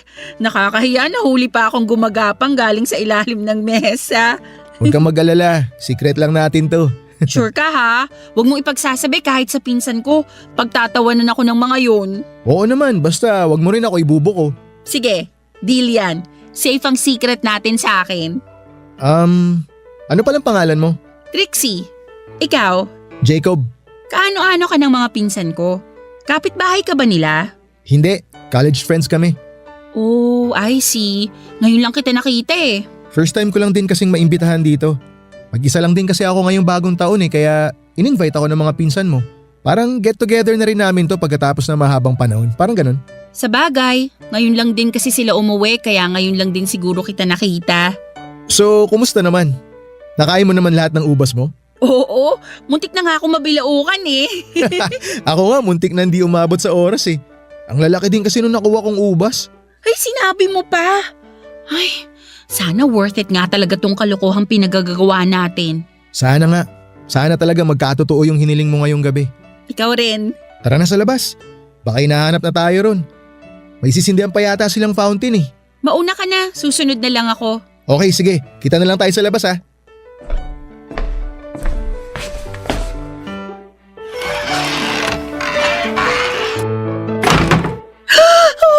Oh my gosh, Tadhana! Ang bilis mo namang sumagot sa hiling ko. Ito na ba yun? Agad-agad? Hindi pa nga nadadigest sa bituka ko yung ubas na kinain ko. May ibinigay ka na agad? Kau talaga? The best ka! After salubungin ang bagong taon ay nagpatuloy ang party sa bahay ng pinsan ko. Noong time na yon ay nagpatuloy din ang getting to know stage namin ni Jacob. Hindi na kami nakapag-focus pa sa party dahil sa dami ng napag-usapan namin tungkol sa isa't isa. Nang nagsimulang lumiwanag ang kapaligiran dahil mag-uumaga na ay saka na lang kami nagkahiwalay ni Jacob. Pagkarating ko sa bahay ay natulog ako buong maghapon. Masasabi ko na naging maganda ang pagsalubong ko sa bagong taon ng 2024 dahil na-enjoy ko ang company ni Jacob. Papadudot, hindi naman talaga exactly gwapo si Jacob. May itsura siya pero hindi siya yung tipong mapapa-head over heels ang bawat kababaihan sa kanya. Pero masasabi ko na napakalakas ng karisma niya. May appeal siya na uubra sa mga taong ang hanap ay may humor at emotional intelligence. Lahat ng iyon ay taglay ni Jacob Papadudot. Kaya naman sobrang na-enjoy ko ang maikling pagsasama naming dalawa sa naganap na year-end party sa bahay ng pinsan ko. Matangkad din siya at sobrang nitingnan. Mula ulo hanggang paa ay pansin kong alagang-alaga niya ang sarili niya, Papadudot. Barangay Love Stories. Barangay Love Stories. Sa Tagaytay kami nagpuntang magpipinsan kasama si Jacob para lang magkape, Papadudot. Spontaneous trip lang ang nangyari at napag-isipan namin habang nasa daan. Ang maganda sa pag-uwi ng mga pinsan ko ay wala kaming gastos dahil sila lahat ang nagbabayad tuwing lumalabas kami. Wala din naman kasi silang kasamang lumabas, Papadudot. Kami na lang ni Sasa ang inaasahan nila maliban na rin kay Jacob na college friend nila. 10 years nang nakatira sa California ang dalawang pinsan ko matapos silang kunin ng nanay nila doon na 30 years ng OFW. Since then ay ngayon na lang ulit sila bumisita sa Pilipinas. Kaya naman talagang sinulit nila ang bawat araw nila dito bago sila bumalik. Nagsimula raw ang pagkakaibigan nilang tatlo dahil sa online games. Noong college sila ay lagi nilang tambayan ang computer shop malapit sa school nila kung saan lagi nilang inuubos ang vacant time nila sa paglalaro. Nagpatuloy ang pagkakaibigan nila online at kahit magkahiwalay ay nanatiling matatag ang koneksyon nilang tatlo. Papadudod sa ilang araw na pagsasama namin ni Jacob, isang bagay ang nagustuhan ko sa kanya. Napakahaba ng pasensya niya. Kahit na minsan ay tinotopak ang mga pinsan ko, ay never kong nakitang nagalit o nainis si Jacob. Napakabait at magalang din siya sa ibang tao. Lahat ng nakakausap niya ay tinatawag niyang ma'am at sir, anuman ang kanilang estado. Unang buwan pa lamang nga ng taong yon, pero nagsimula nang tumibok ang puso ko para sa kanya, Papa Dudut.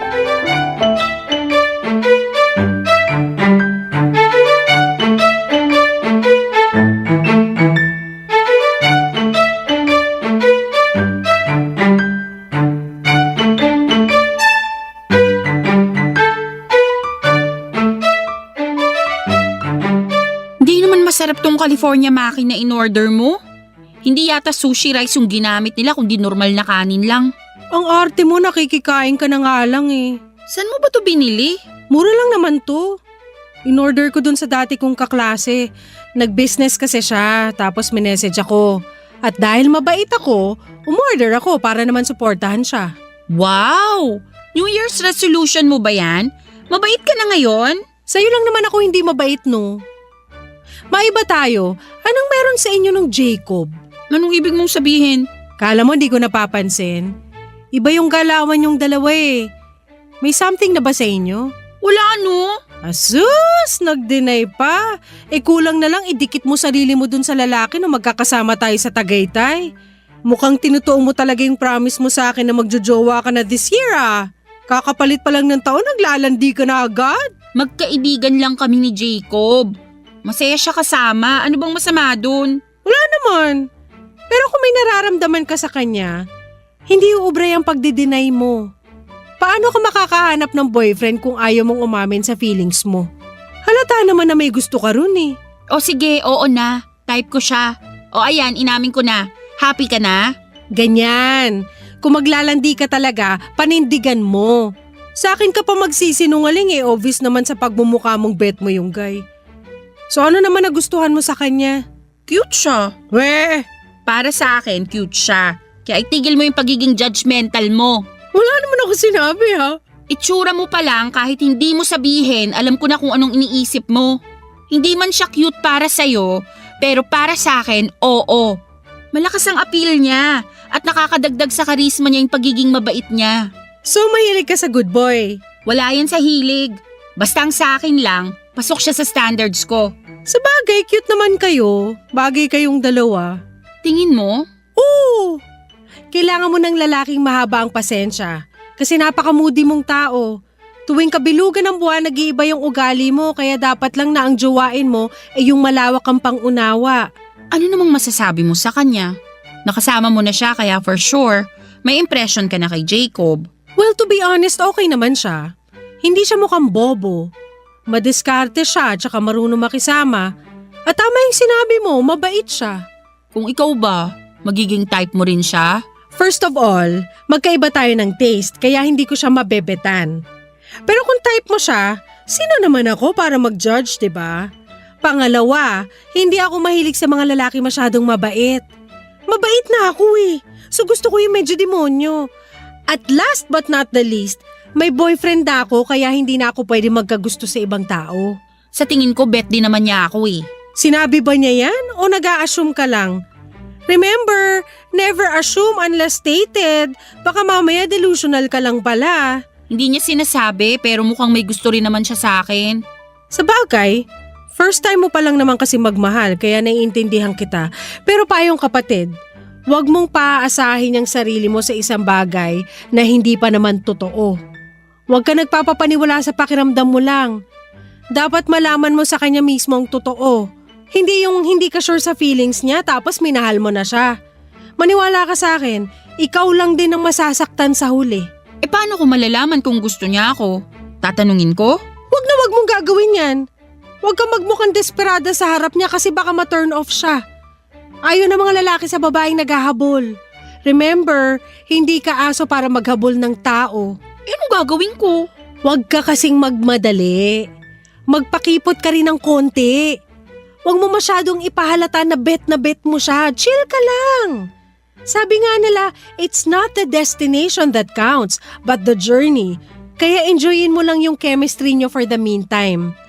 Aamin din yan sa nararamdaman niya pagtagal. Basta wag mo siyang pilitin kasi kapag pinilit mo, babahag ang buntot nun. Ayaw ng mga lalaki sa commitment unless sila na mismo yung nag-decide.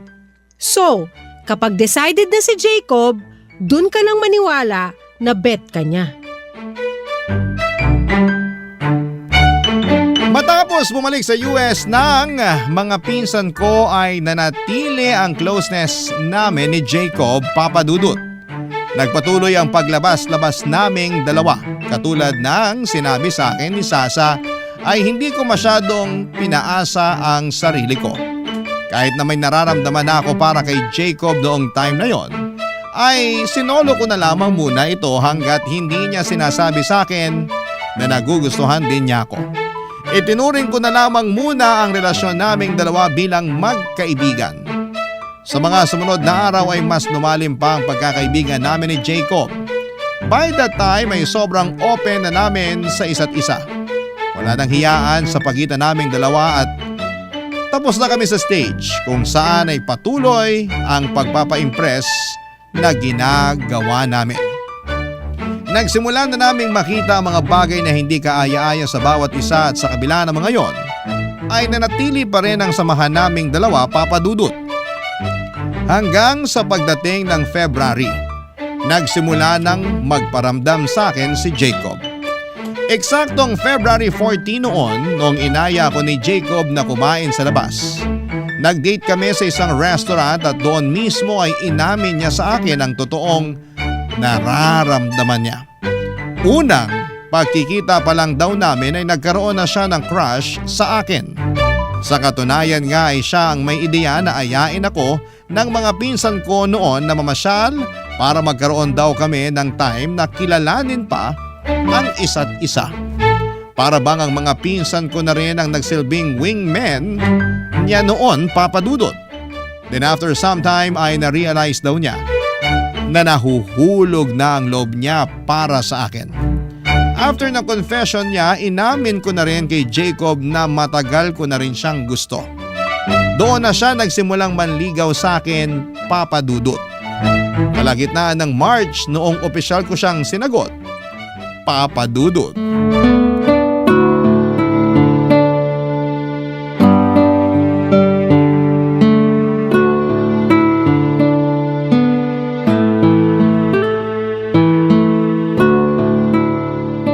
Maganda pala dito ng gantong oras, no? Wala na masyadong tao. Tahimik na yung paligid kaya masarap maglakad-lakad. Kaya nga paborito ko yung ganitong oras eh. 11 PM onwards, tahimik na ang mundo. Sobrang peaceful, maliban na lang sa mga taong kumakayod pa rin sa gabi. Ako kasi morning person ako kaya hindi rin ako masyado nagpupuyat. Ngayon lang. Sorry ha, mukhang kasalanan ko pa yata kung bakit magkaka-eyebags ka na. Ayos lang, syempre bilang boyfriend mo, hindi rin naman ako makakatulog habang hindi pa ako sigurado na nakauwi ka na ng safe mula sa mga gig mo. Kaya sa mag-alala ako sa bahay, mas magandang samahan na lang kita. Ay, nga pala, eto, may regalo ako para sa'yo. Oh. Hala, ano to? Buksan mo na. Oh my gosh, ang ganda! Infinity necklace yan. Late gift ko. Para sana nung mansari natin yan kaso late dumating kaya ngayon ko palang may bibigay. Thank you. Maliit na bagay lang yan. Ang cute-cute naman. 4 months na pala tayo. Ang bilis ng panahon, no? Isipin mo, last year, hindi tayo magkakilala. Pero dahil sa ubas, nagkita yung mga landas natin. Nakakatuwa nga Pero naniniwala ka ba talaga na yung ubas ang rason kung bakit tayo nagkakilala? Yun naman talaga, diba? Kung wala kang planong kumain ng ubas nung New Year, At wala rin akong idea tungkol sa ubas-ubas na yan, hindi tayo magkikita sa kusina ng pinsan ko. Pero may chance pa rin naman na magkakilala tayo since nasa iisang lugar naman tayo nung oras na yun. Kung sa bagay, oo nga naman pero ubas pa rin ang naging dahilan. Sa mga encounter na pwedeng mangyari sa atin nung gabing yun, nagkita tayo nung kumain tayo ng ubas. Hindi ka ba naniniwala sa ganun? Na may mga taong destined talagang magkakilala?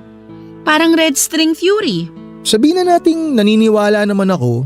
Kumain nga ako ng ubas, di ba? Pero ayoko lang paasahin yung sarili ko sa isang bagay na walang katotohanan eh. Yun bang aakalain kong ito na talaga yung final kasi destined nga ako no. Pero in the end, hindi pa pala tayo yung para sa isa't isa.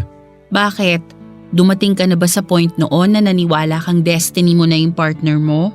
Oo, palagi. Ganun ako noon eh. Lahat na nangyayari sa buhay, binibigyan ko ng meaning. Ang tingin ko sa buhay ko parang pelikula na lahat na nakakatagpo ko itinadhana para sa akin. Yun pala, dadaan lang sila para saktan ako. Yun ang nakakatakot sa pag-ibig, no? Kailangan mo talagang sumugal. Puso yung nakataya. Kaya kapag natalo ka, masakit talaga. Hindi ko alam kung gaano kasakit yung sakit kasi hindi ko pa naman naranasang ma-broken heart. Pero iniisip ko pa lang, parang maski ako, hindi ko rin talaga kakayanin. Ang kabutihan naman sa mga experience kong ganun, mas natuto ako, mas lumawak pa yung pangunawa ko. So ngayon hindi ka na umaasa? Hindi ka na naniniwala na para tayo sa isa't isa? Siyempre umaasa. Hiling ko nga na ikaw na talaga eh. May reservations man pero araw-araw ko ipinapanalangin na ikaw na yung huli kasi ikaw na talaga yung tinuturing kong huli ko eh. Ay, sana nga. Yan din ang dalangin ko, lalo na't sobrang pressure sa part ko kasi napakahaba pala ng pinagsamahan nyo nung ex mo. Paano mo nalaman? Wala naman akong nakwento sa'yo tungkol sa ex ko ah. Nabanggit nung pinsan ko, 7 years daw tumagal yung relationship nyo. Tama, 7 years nga. Pwede bang tanungin kung anong nangyari? Bakit kayo naghiwalay? Ayoko na sana pag-usapan yun. Tapos na yun tsaka hindi ko ugali magkwento ng past relationships ko eh. Lalo na sa'yo na girlfriend ko. Okay lang naman kung ayaw mong sabihin. Mas maganda na rin yung wala akong alam. Ignorance is bliss, ika nga nila. Kung wala kang alam, wala kang aalalahanin. Tama. Huwag na nating alamin yung tapos na. Tsaka wala ka naman dapat ipag-alala eh. Okay naman yung naging hiwalayan namin ng ex ko. Walang masamang tinapay sa pagitan naming dalawa. That's good. At least wala kang evil eye na matatanggap kasi walang taong galit sa'yo. Ang hilig mo talaga sa mga pamahiin no? Well, wala namang mawawala kapag naniwala ka. Huwag mo lang gawing personality para hindi ka masabihang baliw. Baka naman pati horoscope natin na-check mo na kung compatible tayong dalawa. Ay actually matagal ko nang nagawa yan. Talaga? So ano sabi? Compatible ba tayo? Virgo at Taurus? Compatible naman kasi pareho tayong earth sign. Nice! E di kung ganun, wala nang problema. Aligned naman pala pati stars natin eh. Pareho nga lang tayong hard-headed kasi ang earth sign minsan matitigas ang ulo. Iyon lang.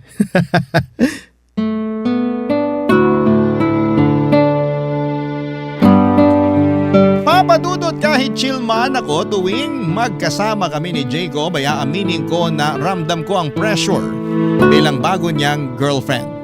7 years ba naman kasi ang kailangan kong tapatan, talagang malaki ang naipataw sa aking trabaho. Ang kagandahan lang sa relasyon namin ni Jacob dahil alam niyang first time ko lang na pumasok sa ganong klase ng relasyon ay naging supportive siya sa akin. Halatang experience na talaga siya dahil napaka-gentle niya sa relasyon namin. Minsan nga ay napipredict pa niya kung magkakaroon kami ng kaunting pagtatalo. Bago pa man mangyari yon ay inuunahan na niya ito para hindi na mag-escalate pa sa away. For the next months ay naging maayos ang pagsasama namin. Ignorante man ako pagdating sa pag-ibig ay mabilis naman akong natuto. Marunong kasi akong mag-reciprocate ng feelings. Kung ano ang natatanggap ko ay ibinabalik ko rin kaya naging healthy ang relasyon namin ni Jacob. Hindi ko alam kung dahil sineswerte ba talaga o destined ba kami. Ang mahalaga lang para sa akin noon ay maayos ang tinatakbo ng relasyon namin. Dumating ang unang pagsubok sa relasyon namin ni Jacob nito lang November. Kung kailan ilang buwan na lang ay malapit na naming is-celebrate ang isang taon namin bilang magkarelasyon. Isang tao ang muling nagparamdam sa buhay ni Jacob. Walang iba kundi ang ex niya. Ang malala, Papa Dudut, ay buntis ito nang muli siyang nagpakita. Barangay Love Stories. Barangay Love Stories. Papa Dudut, nalaman ko ang muling pagbabalik ng girlfriend ni Jacob mula sa kanya mismo. Yon ang maganda sa relasyon namin ni Jacob. Wala kaming tinatago mula sa isa't isa, Papa Dudut. Very vocal kami sa mga nangyayari sa buhay namin, kaya naman sobrang tatag ng tiwala namin sa bawat isa. Pagkatapos niyang makita at muling makausap ang ex niya, ay nagkwento agad sa akin si Jacob. Aksidente raw silang nagkita sa isang event at doon ay nalaman niyang buntis ito, Papa Dudut. Nung una ay natakot at kinabahan ako noong narinig kong buntis ang babae. Ang unang pumasok sa isipan ko, kaya siguro sila nagkita ng girlfriend niya ay dahil baka siya ang ama ng dinadala nito. Pero hindi pala ganon ang nangyari. Ang dinadalang baby ng kanyang ex ay bunga raw ng pagmamahala nila ng current boyfriend niya na that time ay fiancé na pala niya. Nakahinga ko nang nalaman kong engaged na pala ang ex ni Jacob at malapit na itong ikasal. Pero sa parehong pagkakataon ay hindi ko maiwasang makaramdam ng selos. Dahil first time lang akong na-threaten sa realization na may maayos pa palang connection sina Jacob at ang ex niya. Napansin siguro ni Jacob ang pagkakaroon ko ng alinlangan, kaya naman noong napansin niyang medyo napapa-overthink na ako ay pinakilala niya ako mismo sa girlfriend niya. Papa Dudut, never kong na-imagine na darating din pala sa puntong mamimit at makikilala ko ang ex-girlfriend ni Jacob.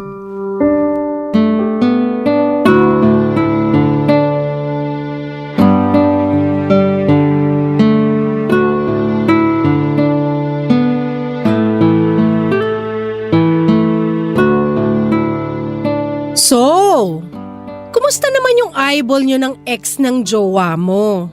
Eyeball talaga? Ano pa bang ibang tawag dun? Okay naman yung meet up namin. Mabait siya, in fairness. At gusto mo yon? Mas mabait yung ex kesa sa'yo? Mabait din naman ako kaya walang kaso sa akin yun. Alam ko sa sarili ko na mabait akong tao. Sure ka? Kung mabait yung girl, ba't sila nagkahiwalay ni Jacob? Baka naman jowa mo pala may problema. Hindi mo ba naisip yon? Ito naman gagawa pa ng issue. Nasolve na nga yung problema namin eh. Huwag mo nang dagdagan. Ate, tandaan mo mas marami akong karanasan sa pag-ibig kesa sa'yo. Nagtatanong lang naman ako. Wala namang kasing problema kay Jacob eh. Maayos yung naging hiwalayan nila ng ex niya. For 7 years? Yung mga ganong katagal na relasyon, walang maayos na hiwalayan yung mga ganon. Ano ba talagang gusto mong palabasin? Na may something silang dalawa? Sino ba naman kasing boyfriend ang ipapakilala yung current girlfriend niya sa ex niya? Gawain ba yun ng matinong tao?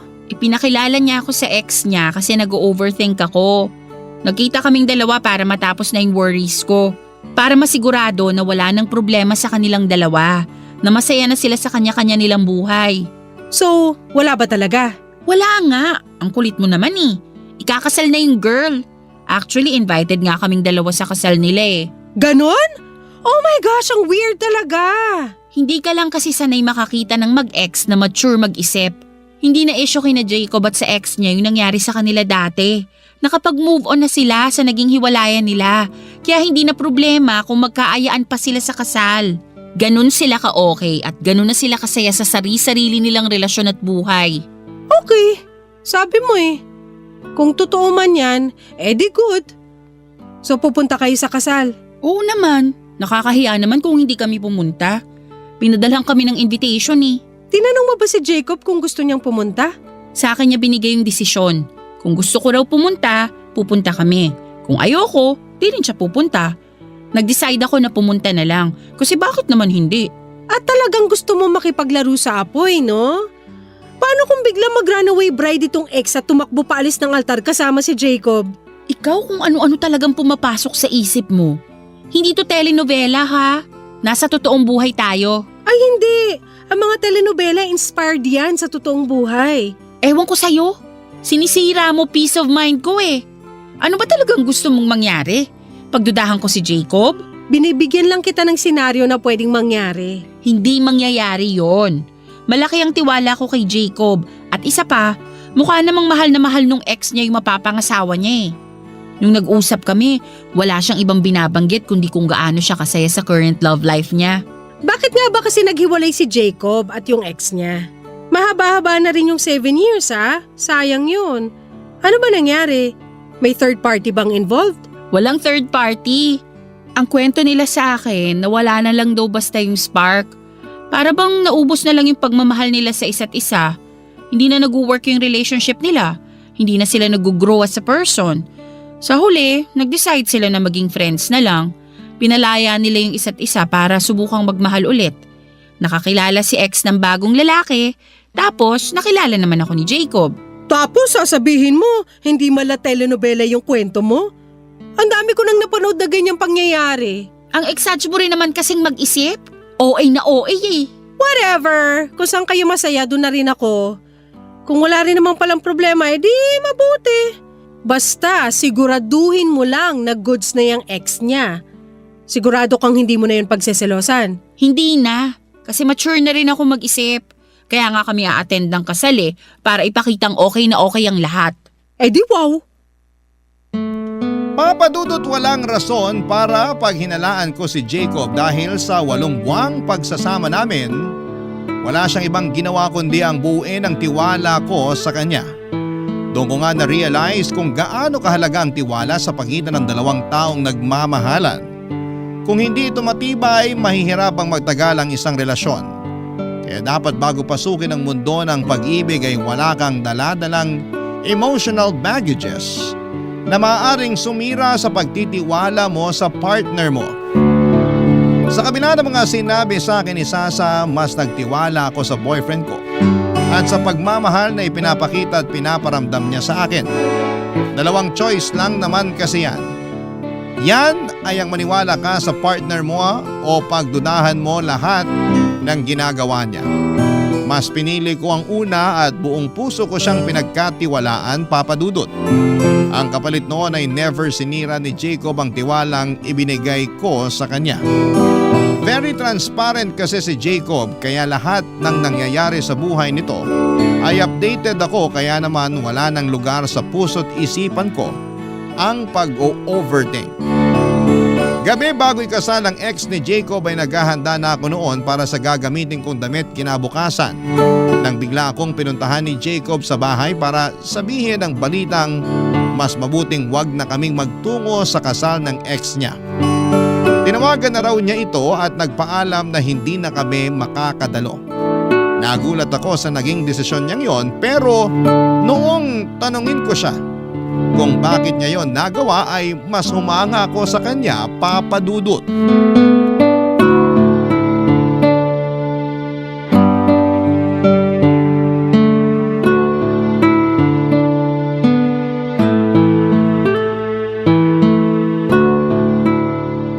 Bakit naman biglang nagbago yung isip mo? Last minute ka namang nag-decide na di na tayo attend ng kasal ng ex mo. Naka-ready na pa man din ako. Pasensya ka na kung hindi na kita natanong ha. Bigla lang kasi ako nagkaroon ng realization eh. Anong klaseng realization naman yun? Na hindi magandang tingnan na pupunta pa tayo sa kasal ng ex ko. Lalo pa na isasama kita. Ano namang hindi maganda doon? Tapos na kasi kami. Kumbaga, wala na dapat kaming koneksyon ng ex ko. Kasi sarado na yung kwento namin eh. Hindi na dapat namin dinadagdagan pa yung memory sa pagitan naming dalawa. Pareho na kaming nag-decide na tapusin ang lahat eh. Ngayon kung patuloy kaming magiging ganito, para saan pa tinapos namin ang lahat, di ba? Eh baka naman yun yung closure na inaasahan niya. Gusto niyang makita mo siyang ikasal para mapatunayan niyang masaya na siya sa bagong buhay niya. Para saan pa? Pumunta ako o hindi, matutuloy pa rin naman yung kasal nilang dalawa eh. Hindi nila kailangan yung presensya ko para matuloy yung kasal nila. Ganon din ako. Hindi ko kailangan yung presensya ng ex ko para lang patunayan na mahal kita.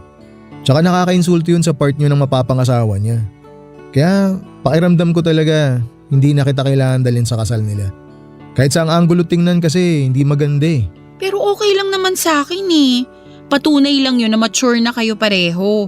Natanggap nyo nang hindi kayo ang endgame katulad ng naging explanation ko kay Sasa. Matagal ko nang tanggap ang totoo. Hindi ko na kailangan patunayan yun. Ayoko lang nadalhin ka sa nakaraan na hindi naman na dapat balikan. Ayoko rin kasing maging parte sa bagong buhay na binubuo ng ex ko ngayon. Ganon din ako. Ayoko siya maging parte sa bagong chapter ng buhay ko kasi nga tapos na kami. Sure ka na ba talaga dyan? Di na tayo pupunta? No regrets? No regrets. Tsaka final na. Nakapag-decide na talaga ako. At sorry ulit kung hindi ko man lang na-consider yung feelings mo. Katulad nga ng sinabi ko, pumunta man tayo o hindi, okay lang sa akin yun. Malaki ang tiwala ko sa'yo at alam ko namang kapakanan ko lagi ang inuuna mo eh. Alam kong hindi ka gagawa ng mga desisyon na ikasisira ng relasyon natin. Ganon kalaki ang tiwalang binibigay ko sa'yo araw-araw. Salamat. Patuloy kong gagawin yon hanggang sa pagtanda natin. Alam ko sinabi ko na to noon na hindi ko na paaasahin pa ang sarili ko pero willing akong sumugal ulit at maniwala na tayong dalawa na talaga magsasama hanggang sa dulo. Hindi kita papaasahin. Pangako ko sa'yo na mamahalin kita hanggang sa huli. Cheesy man pakinggan pero yun ang totoo. Yun ang gagawin ko hanggat patuloy na tumitibok ang puso ko. Alam mo, para hindi masayang yung naging preparation mo, mag-date tayo bukas. Saan naman? Bahala na. Kung saan man tayo dalhin ng kapalaran. Ay gusto ko yan. Sige gawin natin yan. Ay sus! Oh. Kanina pa ako nagkikringe dito sa mga linyahan yung dalawa. Ano kayo, teenager? Bruha ka? Kanina ka pa dyan? Oo. Lalabas sana ako kaso parang ang seryoso ng usapan nyo kaya hindi ko na muna kayo inabala. Magandang gabi, Sasa. Magandang gabi rin. Mabuti naman at natauhan ka. Akala ko dadalhin mo talaga tong si ate sa kasal ng ex mo eh. Noon ko pa sinasabi sa kanya na hindi maganda yun. Kaso ito namang si ate, patay na patay sa'yo kaya kahit ano gagawin niya para may ibigay yung gusto mo. Oy, hindi totoo yan ah. Totoo naman eh. Kaya ikaw, Jacob, ayus-ayusin mo mga desisyon mo. Kasi ikaw lang talaga aasahan ko sa relasyon nyo. Medyo utututong ate ko eh. Huwag kang mag-alala. Hindi na mauulit yon. Dapat lang. At kapag itong ate ko niloko mo, ako talaga makakatapat mo. Lagi ko yung pinagtitripan pero mahal na mahal ko yan. Oh, totoo ba? Siyempre, joke lang yun. Nahawa na tuloy ako sa kakornihan yung dalawa. Hala sige, maiwan ko na muna kayo, may lakad pa kami ng boyfriend ko. Tuloy niyo yung kadramahan niyo dyan. Sige, mag-ingat ka. Papadudot never nang nagkaroon ng koneksyon sina Jacob at ang ex niya simula noon. Never na siyang nabanggit at never na namin siyang pinag-usapan. Doon ko na nga na-realize na ganito pala kasayang magkaroon ng minamahal. Ganito pala ang kapanatagan na dala ng pag-ibig na tapat. Ang dalangin ko na lang talaga sa may kapal na sana'y patuloy na maging maganda ang relasyon naming dalawa ni Jacob. Na sana anumang pagsubok ang dumating sa pagsasama namin ay sabay namin itong malampasan. Kasabay ng paglapit ng panibagong taon ay ang pagharap namin ni Jacob sa panibagong yugto ng love story namin. Pagsapit ng New Year ay pumwesto ulit kami sa ilalim ng mesa para kumain ng ubas. Pero hindi katulad noong nakaraang taon, sa halip na maging swerte sa pag-ibig. Ang magiging hiling namin ngayon ay magtagal pa ang relasyong binuo naming dalawa. Hanggang dito na lamang po ang kwento ko sa inyo, Papa Dudut. Malay po ninyo, sa susunod na taon ay may bagong kwento na naman akong ibabahagi sa inyo tungkol sa relasyon namin ni Jacob. Sa ngayon ay eto na lang muna ang maishishare ko sa inyo. Magandang araw po sa inyong lahat at sana'y magkaroon kayo ng masaya at manigong bagong taon. Ang inyong forever kapuso at kabarangay, Trixie. Barangay Love Stories. Barangay Love Stories. Nakakaantig naman talaga ang ating kwento. Ikaw ba, kabarangay? Nakarelate ka ba sa story natin ngayon? Kwentuhan naman tayo dito sa comment section. Nagustuhan ng iyong napakinggan? Ituloy yan via live stream sa www.gmanetwork.com/radio.